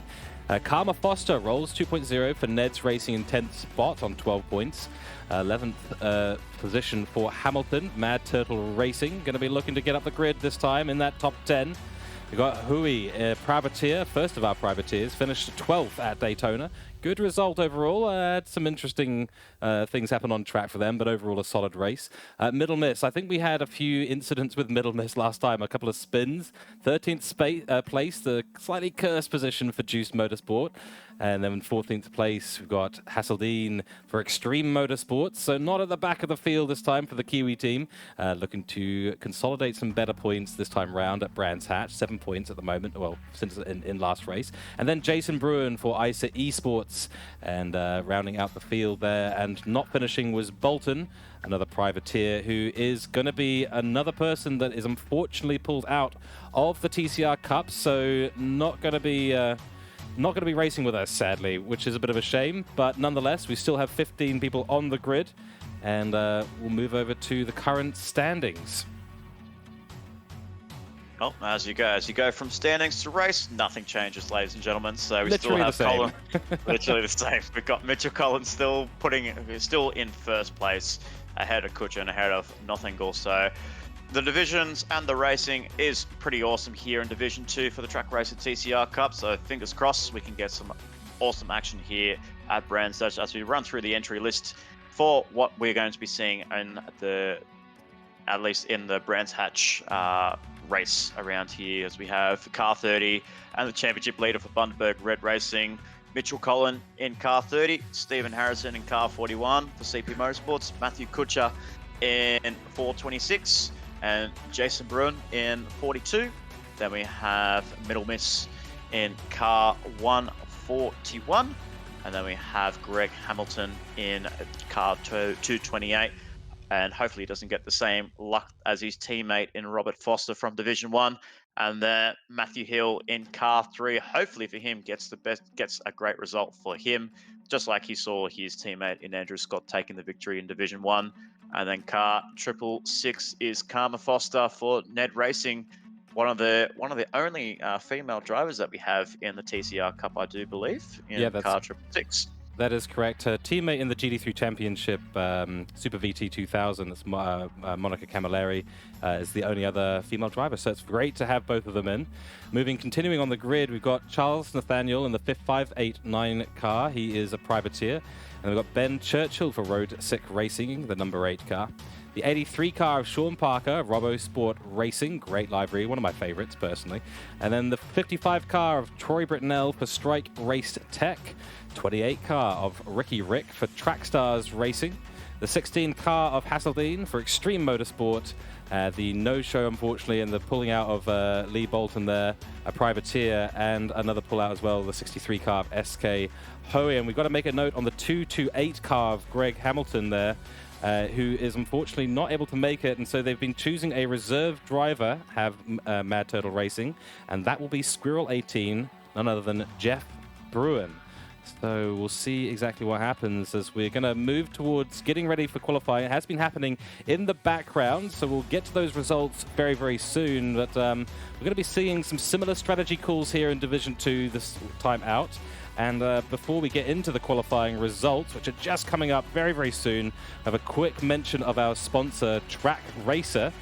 They've been designing and pioneering high-end gaming platforms and accessories since 2008, and they've got great aesthetics and high levels of functionality.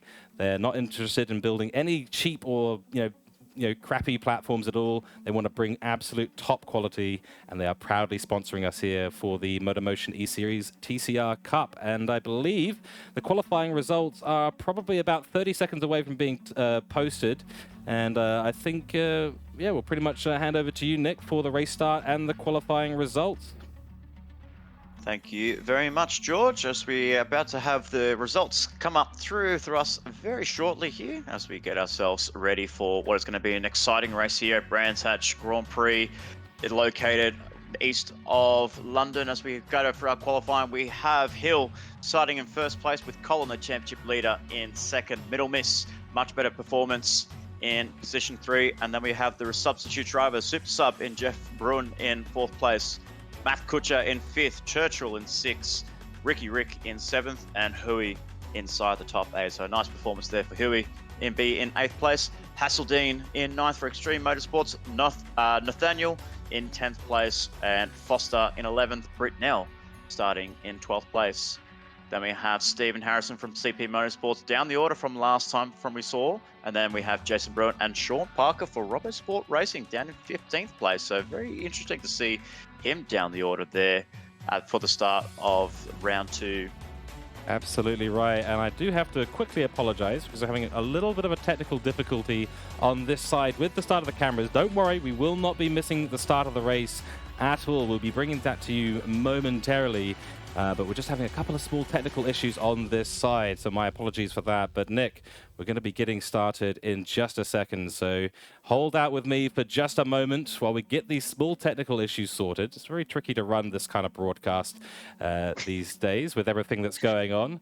But nonetheless, we are almost ready to go. I'm hearing from the pit wall, so get ready. We're about to get started with the race, and let's see. Yes, here we go. We're about to get into it. So jumping over to you again, Nick, let's go racing. It is time to go racing in Division 2.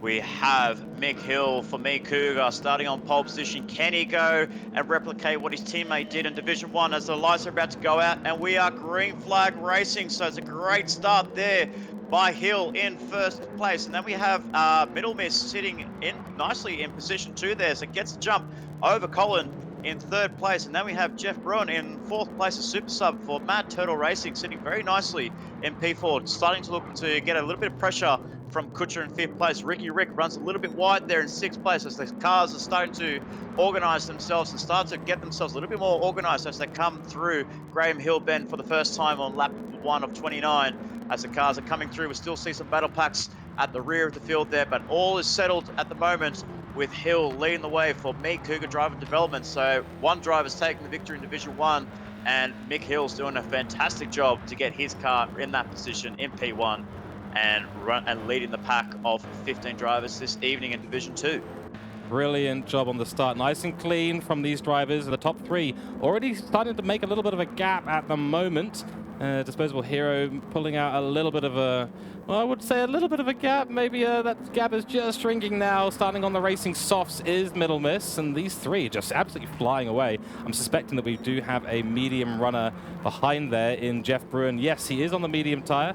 So a good start from Jeff. He's going to have to hold off Kutch behind him. Oh, to see Ricky Rick in the background. Ricky Rick just had a spin going through Sterling. So on the first lap, just ran the car wide. Hopefully he hasn't. I don't think he's picked up any damage on his end, but that'll be, yes, unfortunately he does pick up damage, but he's on those soft tires. I don't think you want to be making a pit stop right now because you're gonna lose out, but unfortunately for Ricky Rick, from 6th down to 13th, that is not the start that he wants, and he now has to fend off from Sean Parker, starting well down the order in 14th place. Not a spot that we usually see him, and especially what we've been seeing in the Player One GT3 Championship, George. Very correct and short. And we've got a wide runner here, Type 54. Just trying to Oh, find that's the name. Harrison. Harrison, yeah. So he's gone wide at the first corner there, Paddock Hill Bend. That is certainly not ideal at all. And you're right about Sean Parker. Usually we see him much further up the field in the GT3 Championship. He's really pushing for the top 3 positions all the time. He should be up with these guys, really. But it is what it is. And Colin now on an absolute charge behind Disposable Hero, trying to look for that first place position. I'd say there's a fair amount of overtaking spots here at Brands Hatch, but it's tricky to do that because it's such a single file type of track. Yeah, you don't really get much overtaking unless you see all the overtakes that was executed by Division 1 drivers, and that's why they are Division 1 drivers. They can pull off great moves and exceptional racing.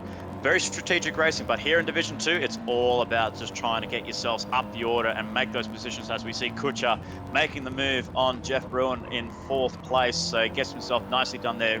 As you expect, soft tyres out doing a lot better than the medium runner, and Jeff in 5th place. So he'll be looking to just keep that spot, try and work with Cooke in 4th place, try and stick in his slipstream, because they've got themselves a really good gap for the driver in 6th place in Churchill, so sitting nicely there in 6th place. And then we have Karma Foster in car 666 doing a really nice job in position 7 on the soft tyres for Ned Racing, doing a really good job, and that's a very positive start for what she's doing, is showing the guys how to race so far. That's right, yeah. Of course, Ned Race is sponsored by Ned's Australian Whiskey. So not doing any drinking and driving today, Karma Foster, keeping it very sensible, very normal out on track, which is excellent. But she's made up a few positions at the start, which is just brilliant.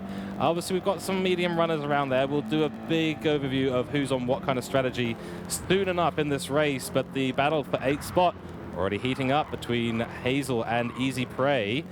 So we'll see exactly what happens between these two. Absolutely, and then we have the driver that finished 3rd place at Daytona Road Course in Charles Nathaniel in 10th place. He's sitting in 10th place rather, so not the start that he wanted, especially after what was a very strong performance by the ISA Esports driver in Division 2 at Daytona. So car 589's got a bit of work to do, it's got a bit of traffic, but he'll be looking to try and make the moves as early as he can and try and hopefully play a good strategy game here this evening. But we still have Nick Hill still leading the way for Me Cougar.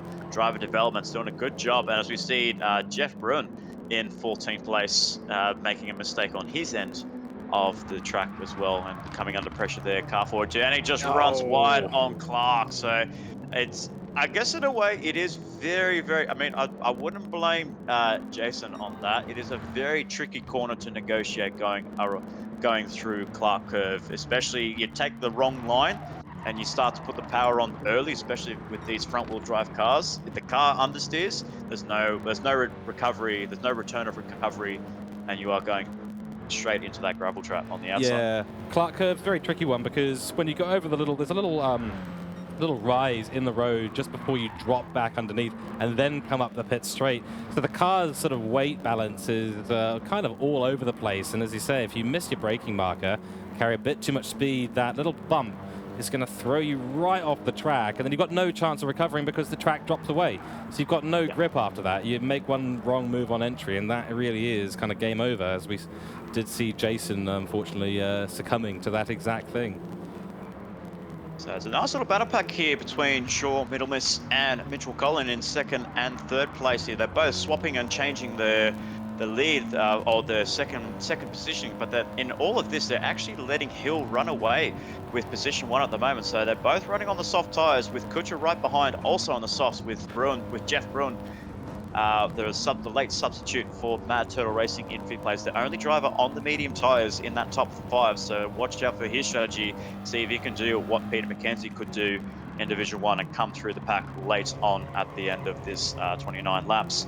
But so far, all looks to be relatively clean after a few little mistakes there with the drivers at the back. But one noticeable one was Ricky Rick going through Sterling's at turn 1 on the first lap. Unfortunately for him, dropping down the order and picking up damage. So that's his race in more or less jeopardized with all that damage picked up in the Track Stars Racing car 28.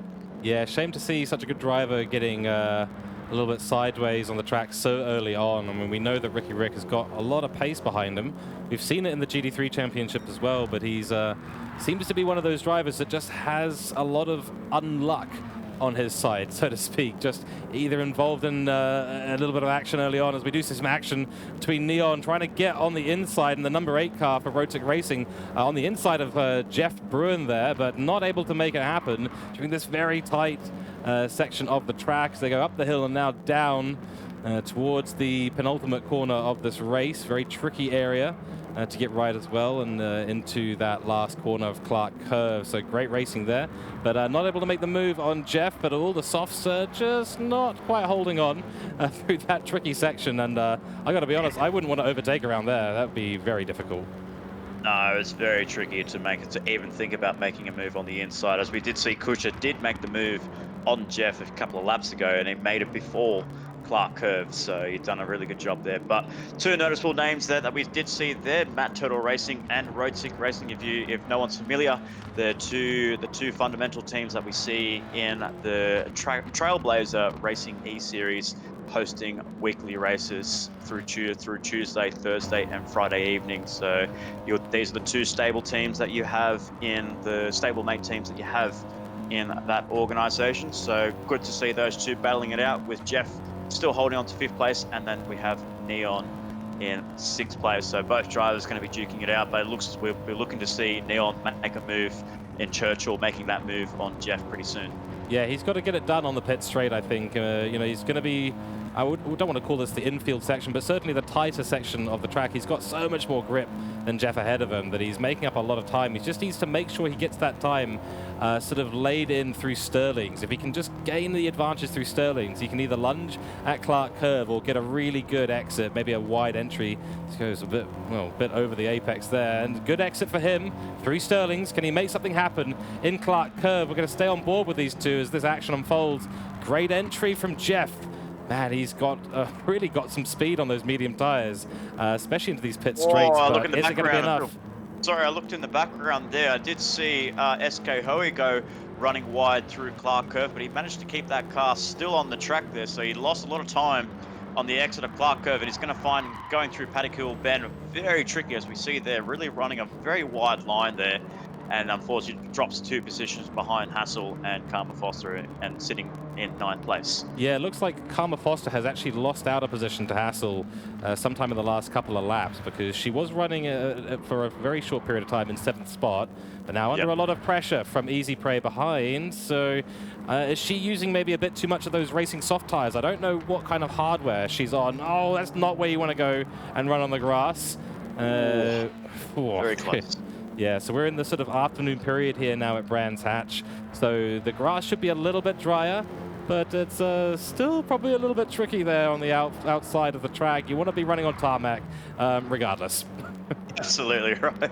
You're not wrong there. So she's doing a very good job. Very nice defensive driving there. As you see, Parker thinking of a move there on Hoey. So unfortunately can't make the move. And then we have Charles Nathaniel right behind there. So it's a nice little battle pack between these 4 cars, all vying for 8th place. And unfortunately, Karma Foster runs wide.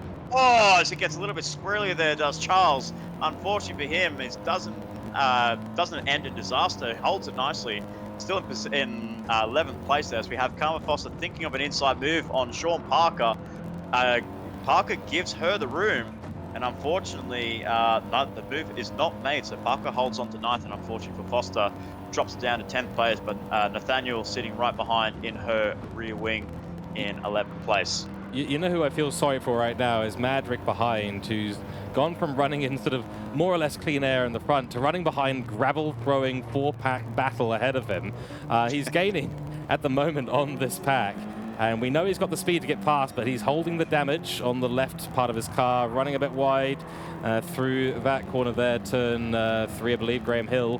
So 12th spot, what do we reckon? I mean, do you think he at this point needs to choose a longer strategy, go for a 1-stop and try and make those softs last a bit longer? I don't think the 2 stops is a good strategy for him now because of that spin.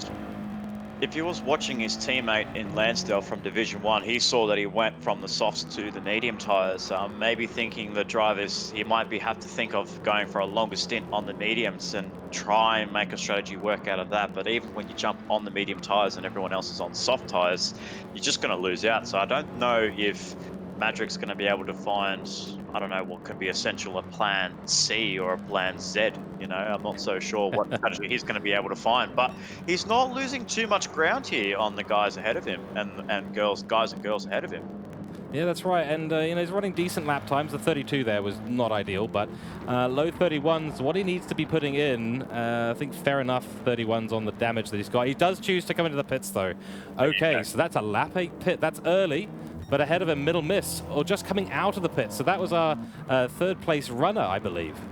Yes, that's correct. So middle miss has just come into the pit lane. I want to see if there's any lap times that maybe he incurred, maybe he made a mistake there. So 1 minute 32 was on lap 7. Don't think that would have inherited him losing a position to Mitch Collin in second place, but there you go. So maybe a different strategy that Middle Miss is going to be running, maybe just a little bit of fuel in the car, as well as putting on a fresh set of soft tyres. But he's got a fair bit of traffic ahead of him in both Karma Foster and Charles Nathaniel in 9th and 10th place. So he has to try and negotiate that as quickly as he can if he wants to try and get himself ahead of Colin in second place. Yeah, we know that the undercut here can be very, very strong. So maybe the thought there from Middle Miss was to get out into some clean air. Unfortunately, that's the exact opposite has happened. It's just ended up in a bunch of traffic. So yeah, you're right. A lot of work now to do. The strategy call maybe not quite working out. Going past, that is Charles Nathaniel already. So actually making some good progress. But I don't know, is this going to really start to burn out the fresh racing softs that they're on? As we do see our race leader, Disposable Hero, coming into the pits, and oh no, Middle Miss has gone wide at Sterling's. Ouch. We actually I think we're going to go on board now with Disposable Hero. Where are they going to come out in the field? Into clean air, turns out.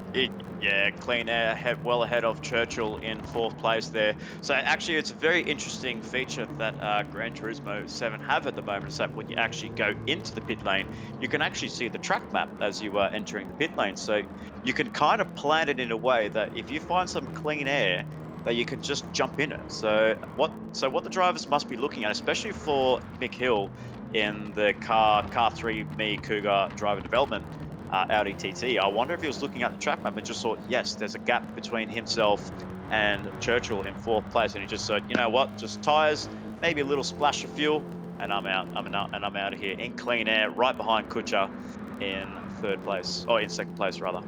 Well, correct. It's an interesting little call there, I think. Yeah, we did see this last time. Ando was choosing to pit around this spot and opting for the two-stint strategy, and that did seem to be very, very quick. You have to manage exactly how much fuel you take during these shorter pit stops, but you get that right, get out in clean air, and you're going to be making up seconds in terms of lap time. And of course, Disposable Hero there, Mick Hill for Me Cougar driver development, also having the fastest lap at the moment at 29.822. So all bodes well to retake the lead when we have Collins and Kutscher inevitably come into the pits, probably in the next few laps. Yeah, absolutely. You can see both Colin and Kutscher not really putting in the fast laps, obviously thanks to their worn racing soft tyres, but even earlier on the race, Colin's in the 1 minute 30s, so like in the mid to low 1 minute 30s, while we saw Mick Hill in the 1 minute 29s, like high 1 minute 29s, low 1 minute 30s. So not able to get the consistency that he's looking for at the moment is Colin and both Kutscher, but I guess in a way it's all about just trying to get themselves around the track and trying to negotiate very safely, as we have Jason Bruin in the Speedstar and Speed Asa 78 in 15th last place, picking up a 3-second penalty, so he must have crossed the pit entry line. It's very hard to cross the line on the pit exit, but let's see what he does and see how much he can give away to the leading pack in both Kutscher and Mick Hill in 2nd and 3rd, as they are both approaching the rear end, the rear bumper of the ISO Esports driver. Yes. It's a very tricky section to let traffic go through, but I think the drivers behind him actually know he's got a penalty there, so he gets held up there and contact made, and that has actually given Mick Hill the position over Kutscher. So again, lap traffic causing effects in not just the first division, but the second division as well. I want to see if actually Kutcher's got any damage on his splitter there, because that was really, really close. Tough calls there. Thankfully, no damage on car 426 here. But again, George, the lap traffic chaos is come through brewing again. That's right, and I think you make a fair point about the fact that it's very difficult to give way to traffic, especially in that rear half of the circuit, the last sector. It's so tight, and you can't overtake around there, so it's very difficult to get out of the way as well. So, we did have a fair shot at some of the Div 1 drivers for blue flag stuff, but I think overall it's just very, very difficult. Jason doing his best to try and get out of the way, but ending up causing a bit of an incident. Sad, unfortunately. Yeah, and unfortunately for Kutcher, losing a position to Hill in second place. So whether Hill was going to make that position gained on the track by an overtake, we're not too sure. We won't be able to find out eventually, unfortunately. So fortunately for him, he goes up, or fortunate for Hill rather, he goes up into second, and Kutcher will be looking to come into the pit lane hopefully by the end of this lap and put on a fresh set of soft tyres. Indeed, and it'll be interesting to see what Churchill for Road Stick Racing is going to end up doing. The number 8 car, and I do like their livery. Kind is cool, very, very respectful. Great team, as you said, very involved in the community, which is fantastic to see. Currently running pretty low on the racing softs and running pretty long. Yeah, I don't think this is a 2-stint strategy here. I'm thinking he might be switching onto the mediums in the next few laps. Let's see if he decides to go in. Will his engineering crew call him into the pits? Nope. He's going through for another few laps there. And behind him on the mediums, doing very well, is Jeff Bruin, Squirrel88, the replacement driver at Mad Turtle Racing, replacing Harrison this week round, I believe. Is it? I think that's Hamilton, sorry. We've got a Harrison and a Hamilton on the grid. Yeah. So, right. But nonetheless, doing very well. Remember, it's actually right. Is we call him the combination of the G Hamilton, as well known as, we'll just say George Hamilton instead, as we said, as we had the combinations of both George Russell and Lewis Hamilton with the Mercedes AMG Petronas Formula One teammates, and it was just a bit of a funny name just to see the G and then the Hamilton next to his name. So we decided to say, hey, we'll just call you both George Hamilton. Why not? That's right. It's a shame we don't have do apologise there to Graham if he's watching the stream here, but gotta keep it entertaining for you somehow. I think you take that. It's a shame we don't have a Lewis teammate for him, to be completely fair. That would be absolutely hilarious. That would be great. Imagine if the surname was Russell as well. Oh crikey! Yeah, it had a Lewis Russell and a George Hamilton. Oh my goodness! you'd have to start a team called Petronas something, I think. Yeah. Good stuff, and fantastic liveries overall. Oh no, middle miss. Middle miss. Great save by Car 141 Pit Lane Esports.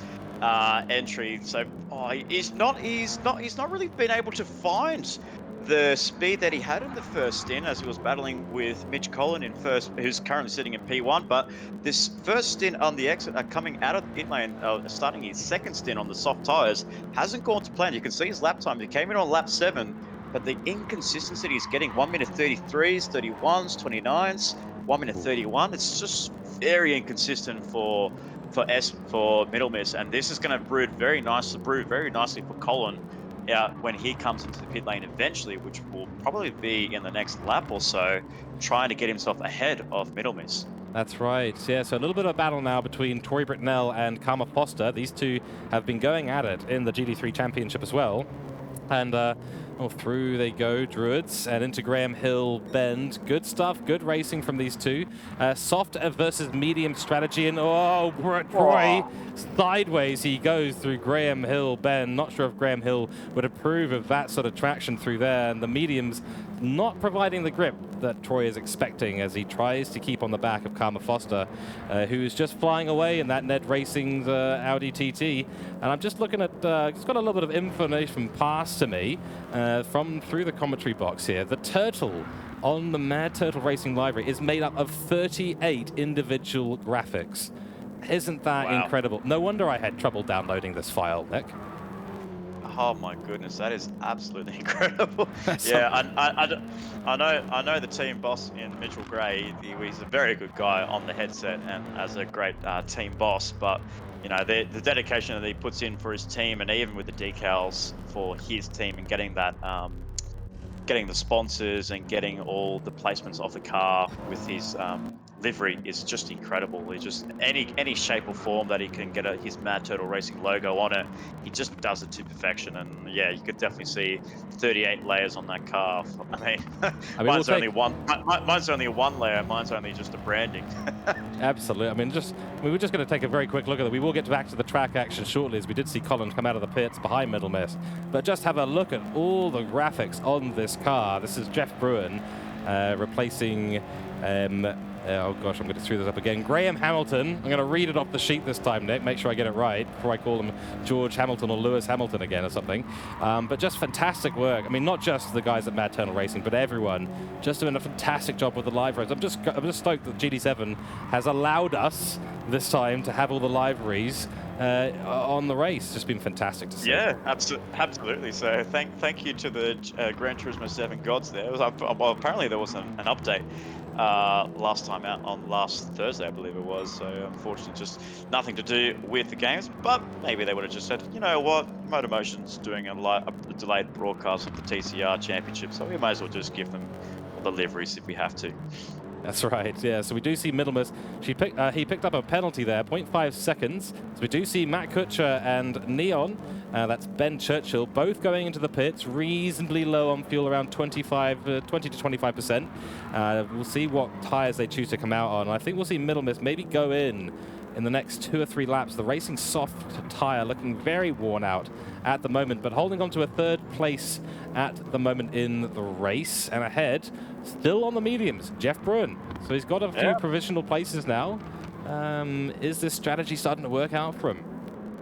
Well, if his strategy is to stay out ahead of Middle Miss and Colin, it could definitely work in his favour, because they both are more or less on the same tyre wear. If we cut back towards Middle Miss's tyres on his soft tyres, there you go. They're more or less the same. So if Squirrels are doing a fantastic job here to get that Mad Turtle Racing Car 18 in 2nd place at the moment, maybe not able to challenge for the victory this afternoon, but he's doing himself a good job to be both ahead of Colin and Middle Miss. So I think the racing is going to be between Jeff and Sean in 2nd and 3rd place. So we'll be looking to see who takes out 3rd place at the end of this, because both are running a similar strategy.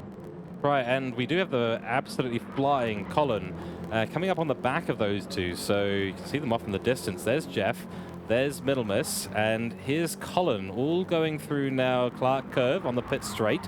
So we're going to have a fast-charging, potentially 2-stopping Colin, fighting a 1-stopping Middle Miss, fighting a medium 1-stopping Squirrel for the top 3 positions potentially. So, well, certainly 3rd place. Oh, wide in the background do we see Middle Miss kicking up some gravel, saying to Colin, hey, you better watch out, because I'm going to be all over the place defending this position and getting ready for a bit of a battle, because Colin is starting to close up on those fresh tyres. Yeah, he just set his personal best there, 1 minute 29.9, but still the fastest lap is being held by Mick Hill in 1st place for the Me Cougar Driver Development squad in car number 3. So he's also going to have to go on to another stint on the soft tyres, as he is running low on the fuel numbers. So as we did see there, Colin has topped up his fuel and he's got some fresh tyres to run to the end of the race. So it'll be interesting to see how close Mick is getting towards the back end of Colin, or whether Colin is stuck behind Mick Hill, as we did see there. Jason Bruin again just going off there through Westfield, unfortunately for him. And then we have Stephen Harrison for CP Motorsports. Unlike his teammate, not having the best round here at Branstad, sitting in 14th, unfortunately for Stephen Harrison in CP Motorsport colours. And then we have SK Hoey in 13th place. Just also, as we did, he was also had a moment there through Clark Curve, and then unfortunately in 12th place, Ricky Rick for Track Stars Racing, having that massive off through on lap 1. Yeah, he's not really made up a lot of positions, and he's still holding that damage all the way from early. Oh no, hold on. Has he picked up more damage here? Is that because he's gone in for a pit already based on his tyres? There's no way he's made 17 laps and is still running those fresher soft. So has he picked up some more damage? I believe might have. Well, he would have. Well, he would have got left side damage going like as we saw there as he went through Sterling's. He did make contact with the left hand side of the wall there. So yeah, he must have picked up damage somewhere else and picked it up on the right hand side. So the crew chief did a fantastic job fixing the car up on the left hand side. And now he said to his crew chief, "Do you want some more work?" Yeah, I've got the right side. It's just lovely, tenderizing both sides of the front of the car, which is exactly what the pit crew is absolutely so keen to hear. You know, the pit crews are never happy if they're just sitting there watching their driver run away with the race, getting tons of points. They want to be getting dirty and repairing the car while stressing about on-track positions.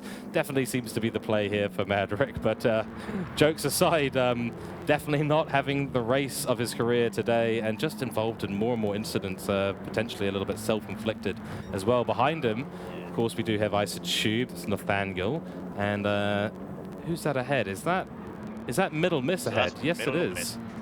So Middle Miss is actually looks like it come into the pit lane and on medium tires for the last stint. This is a very strange strategy that Middle Miss has picked out to jump on those medium tires. I wonder maybe if the pit lane esports guys ran out of soft tires as they all went through their allocations through qualifying and practice sessions and in that first stint. So maybe they just didn't have enough soft tires to run through for the second stint, and maybe they just said, you know what, we've got no option. We have to run on the medium tires. Crikey, that late in the race to switch on to mediums. Oh, yeah, that's rough. I mean, only 11 laps on the mediums. I don't know. I'm not so sure if Middle Miss is going to be able to make any more positions, but he can definitely prove us wrong in the next 11 laps. But we will be seeing Jeff, who's now just dropped down to position 3, coming into the pit lane, hopefully within the next lap, and he'll be putting on himself a very handy fresh set of soft tires for the last 10 lap sprint.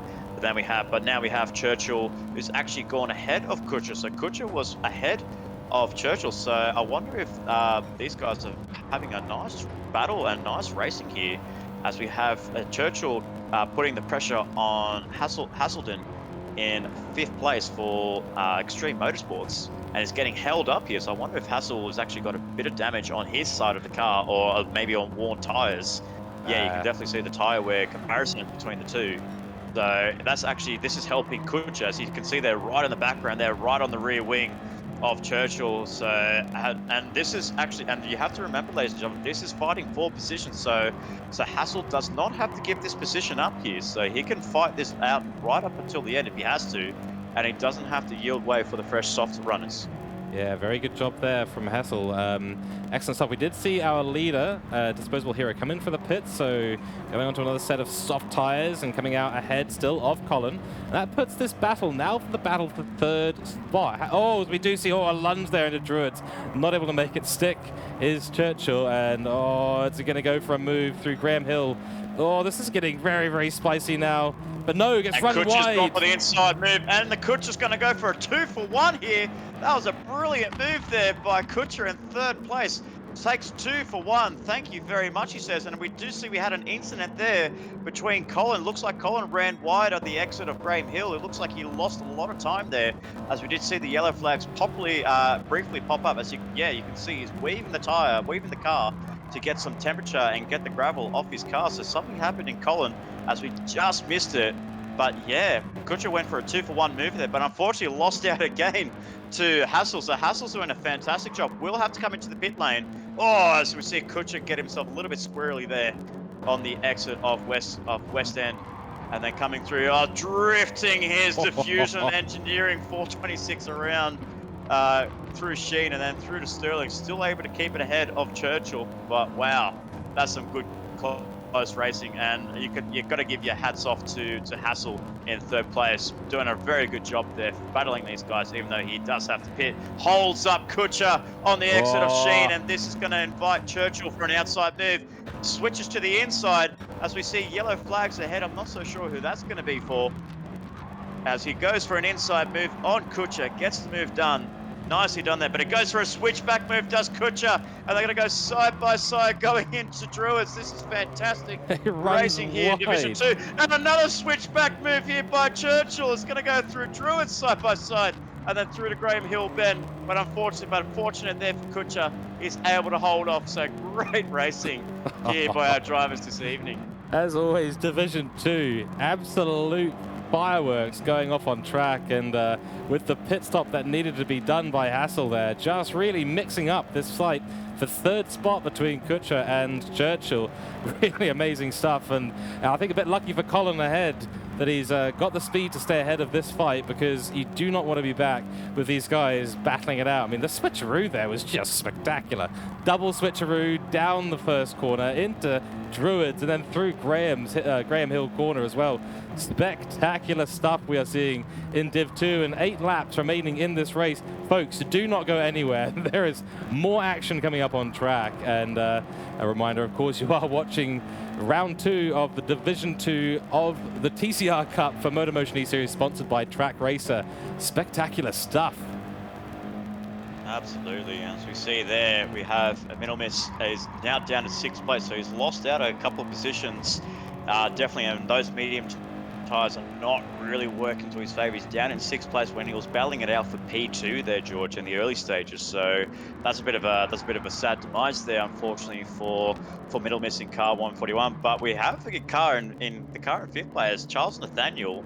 Let's just try and see if we can pan over to him. He's got some worn out soft tyres, but he can make this strategy work here, and this will be a very solid recovery drive here for Nathaniel, starting outside the top 10, and could potentially be finishing up in 5th place in about 8 laps time.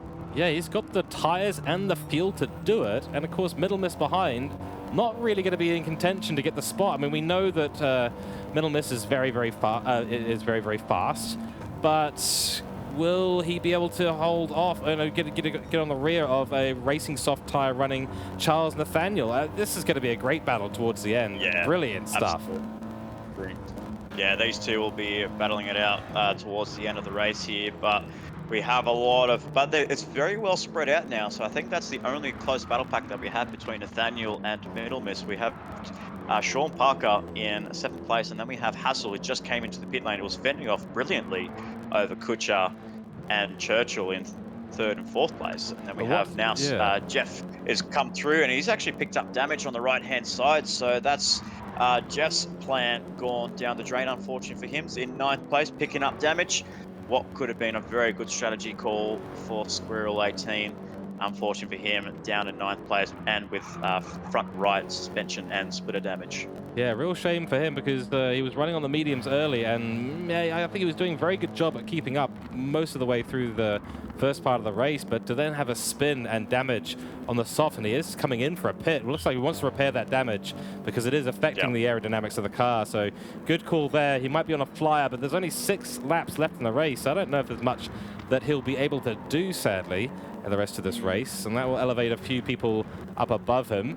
A little bit of a battle going on here between Type 54 and Troy Bretnell.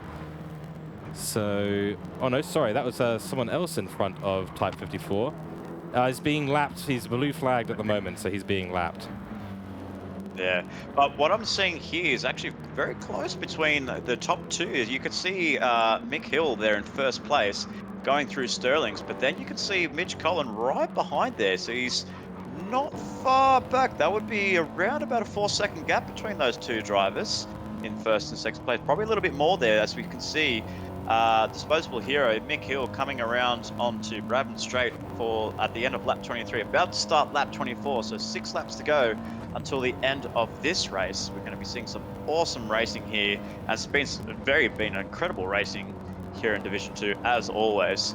But we have Mick Hill leading the way in 1st place. Mitchell Cullen for Bundaberg Red Racing, the championship leader, going into round 2, holding on to P2. Oh, we saw Harrison cut back on Mitch Cullen there, but Mitch Cullen wasn't phased whatsoever. He kept his line and said, "Nah, you're not going to phase me at all there. I'm not going to I'm not going to slam the brakes. I'm not going to change my steering angle. I'm just going to take that corner like I normally do.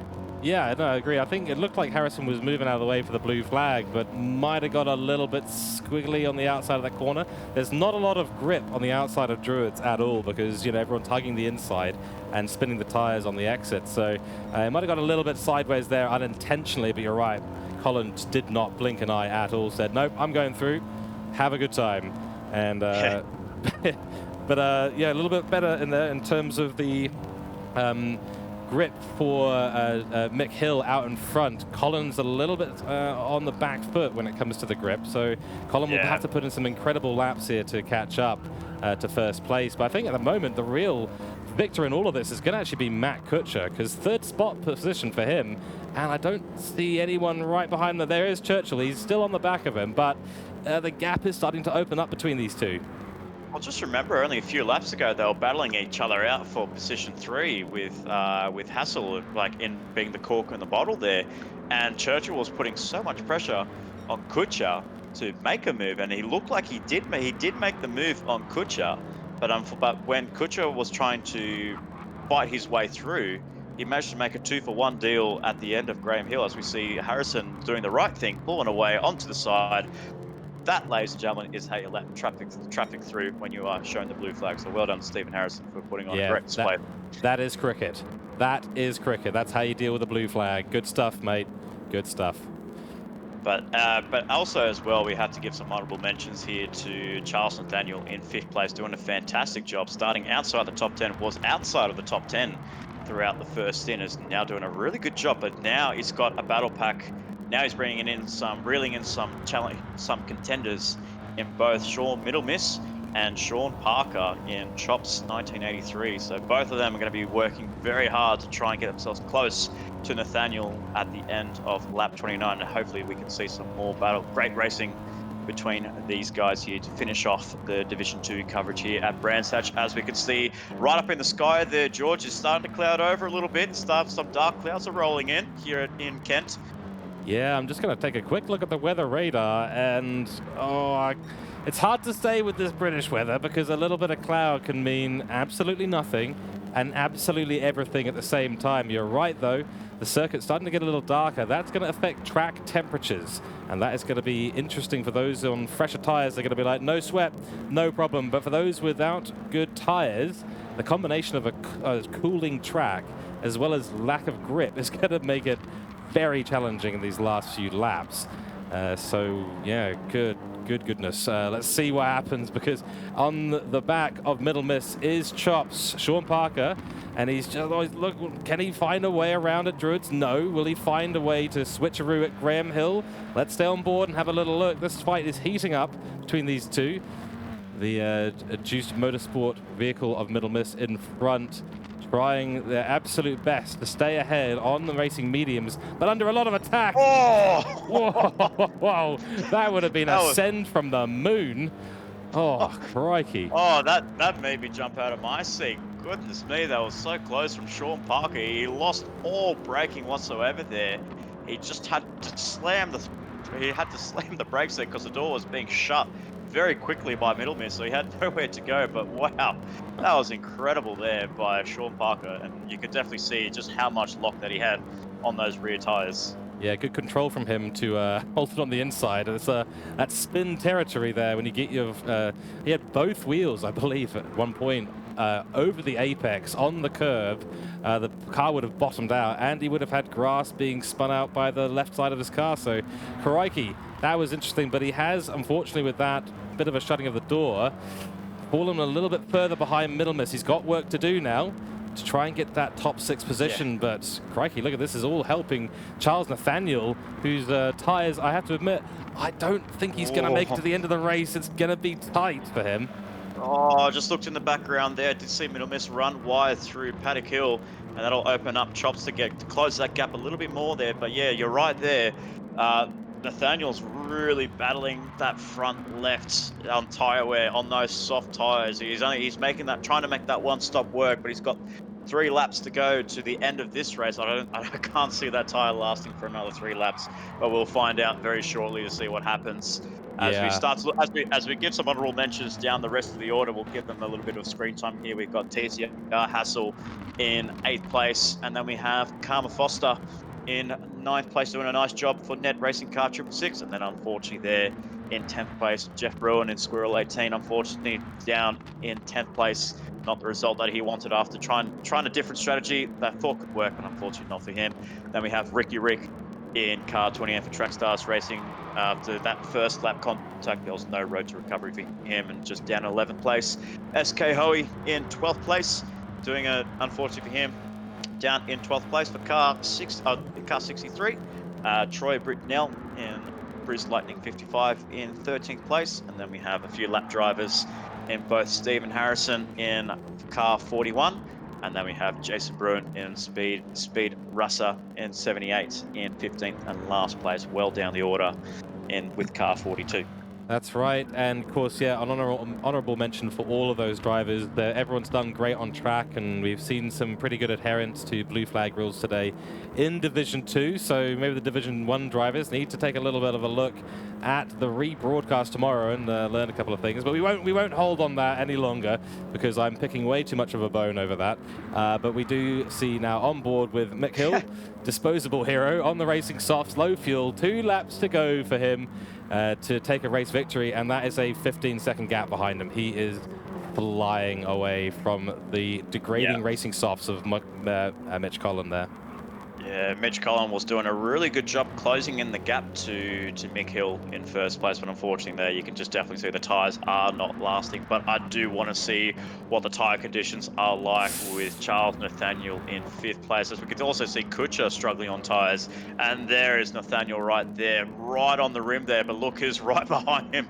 This angry battle pack between Middle Miss and Sean Parker, both running on low fuel. So Parker has got the best tire conditions, soft tires and low tire wear compared to these boys up in front of him.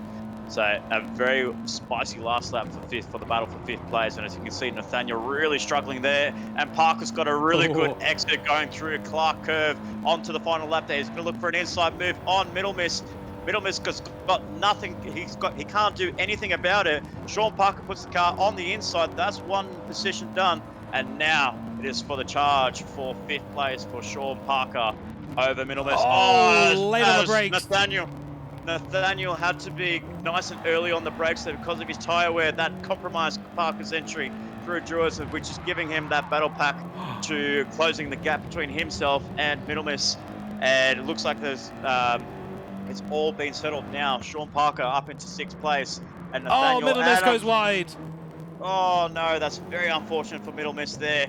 They will be keeping that P7 because he's got a huge gap over Hassel in 8th place, but we will cut back to the front and we'll keep an eye on that battle pack as we see Mick Hill coming around through Sterling's for the last time. A very clean run here for both Mick Hill and me, Cougar Driver Development. So it's going to be 2 for 2 if he can negotiate Clark Curve on lap 29. Yes, he does.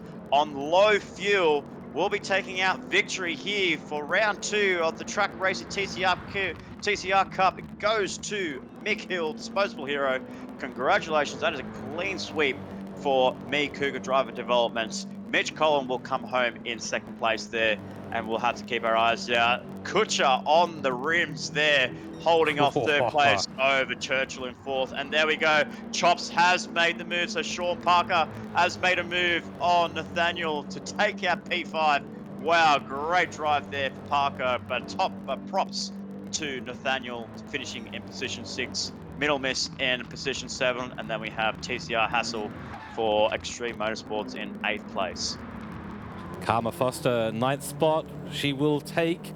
Great drive from her overall, but I think losing 1 or 2 spots. She was up in 7th originally, but across the line takes 9th spot, 10th spot to Jeff Bruin. An unlucky race for him with some spins. Madrick, the biggest unlucky person in this race at the moment, taking 11th spot, followed by Easy Prey. Then Troy Britnell for 13th. We've got Harrison in Type 44 there in 14th spot. And then last but not least, it is Jason Bruin. So, wow. Spicy. as always, in Division 2, we are cranking the spice level up to maximum. Great racing overall, spectacular finish for everyone there, but it is Mick Hill for Cooke Driver Development who does take the victory. So what a day out it is for Cooke Driver Development team. Both their drivers having spectacular results in both the divisions. It's absolutely brilliant job by them. Yeah, they more or less played the same strategy game, I would say. That's just like they copied each other in the strategies last time out at Daytona. They both ran very similar strategies in both here and at Daytona. So very good. You could definitely say, no pun intended, very good driver development between Mick Hill and Andrew Scott. I guess Andrew Scott leading both, being the owner, the team leader, the head engineer. He could do it. He could do anything, I'm sure. But he's got a great driver in Mick Hill, who did take out first place and 47 points next to his name. I believe those extra points because he did get the fastest lap and pole position. Correct me if I'm wrong. That is correct. Yes, so 1 point for fastest and 1 point for qualifying in first position as well. So dominating. Clean sweep there for Mick Hill, fantastic. And then sitting in position 2, Mitch Cullen, and who's still got some valuable points next to his name, does keep that championship ahead of Kutcher. He's rivaling Kutcher, so both finishing in 2nd and 3rd place. Then we have Ben Churchill in 4th place. Then we have Sean Parker, a very nice drive there on the last lap, getting 2 positions to go from 7th to 5th. And then Charles Nathaniel in 6th place, a very solid drive for him. They're making that one-stop strategy work. And then Shaw, middle miss, unfortunately for him. His 2nd stint on those soft tires didn't really work out for him whatsoever, and ran out of soft tires, so they had no choice but to put on the racing mediums for middle miss. So that's one race to forget for middle miss. Almost made it work, unfortunately for him, finishing down in 7th place. And then we have Hasseldine in 8th place for Extreme Motorsports, Karma Foster in 9th, and Jeff Bruin in 10th place. Right, in 11th spot, Ricky Rick for Trackstars Racing. 10 points gained from this time round at Brands Hatch, so they won't be unhappy with that, but certainly not 47 points. So Ricky Rick will be bemusing his performance there today. Hoey, our privateer, 9 points in 12th spot. Then Troy Britnell for Strike Race Tech, 13th spot for him, 8 points. So Harrison now for CP Motorsports, 7 points and a 14th spot finish. And last but not least on the grid, finishing today is Jason Bruin for ISA Esports, 15th spot, 6 points. And then Bolton, of course, no longer racing with us in TCR at the moment. So let's have a little look at what the standings are like. Thank you again to our Racecraft team, or Race Tech team, for putting all the points together so quickly. But still in the lead here is going to be Colin. So still on a very, very decent points haul there today. And in 2nd place in the overall standings, we've got Matt Kutcher, 75 points. A great finish for him. Then we've got Mick Hill, so our winner today, taking 47 points, not having a great run out at Daytona. So only 58 points in the overall standings, but still making some progress up to the top of the grid and top 3 in the standings overall in Division 2. Yeah, very close between the top 2 in both Colin and Kutcher. As we run down through the rest, we have Churchill level on points with Charles Nathaniel in 4th place on 55 points. Then we have Sean Parker getting some good valuable points on his end with a brilliant 5th place finishing at Brands Hatch with 43 points. Ricky Rick, unfortunately the biggest loser, dropping 3 positions down to 7th position on 35 points. Stephen Harrison in 8th place for CP Motorsports on 27. Karma Foster and Middle Miss sharing the points in 9th place on 26. Then we have Troy Britnell in 11th place on 24. Hasseldine with 23. SK Hoey in 13th on 18. Then we have Jason Bruin on 12. And then, of course, we have the driver that missed out last time out here at Brands Hatch. We have Graham Hamilton on 10 points. And then, yeah, as we said, Bolton no longer racing with us at the track race at TCR Cup, which is unfortunate. Would have loved to have seen what he could do on track with our boys here in Division 2.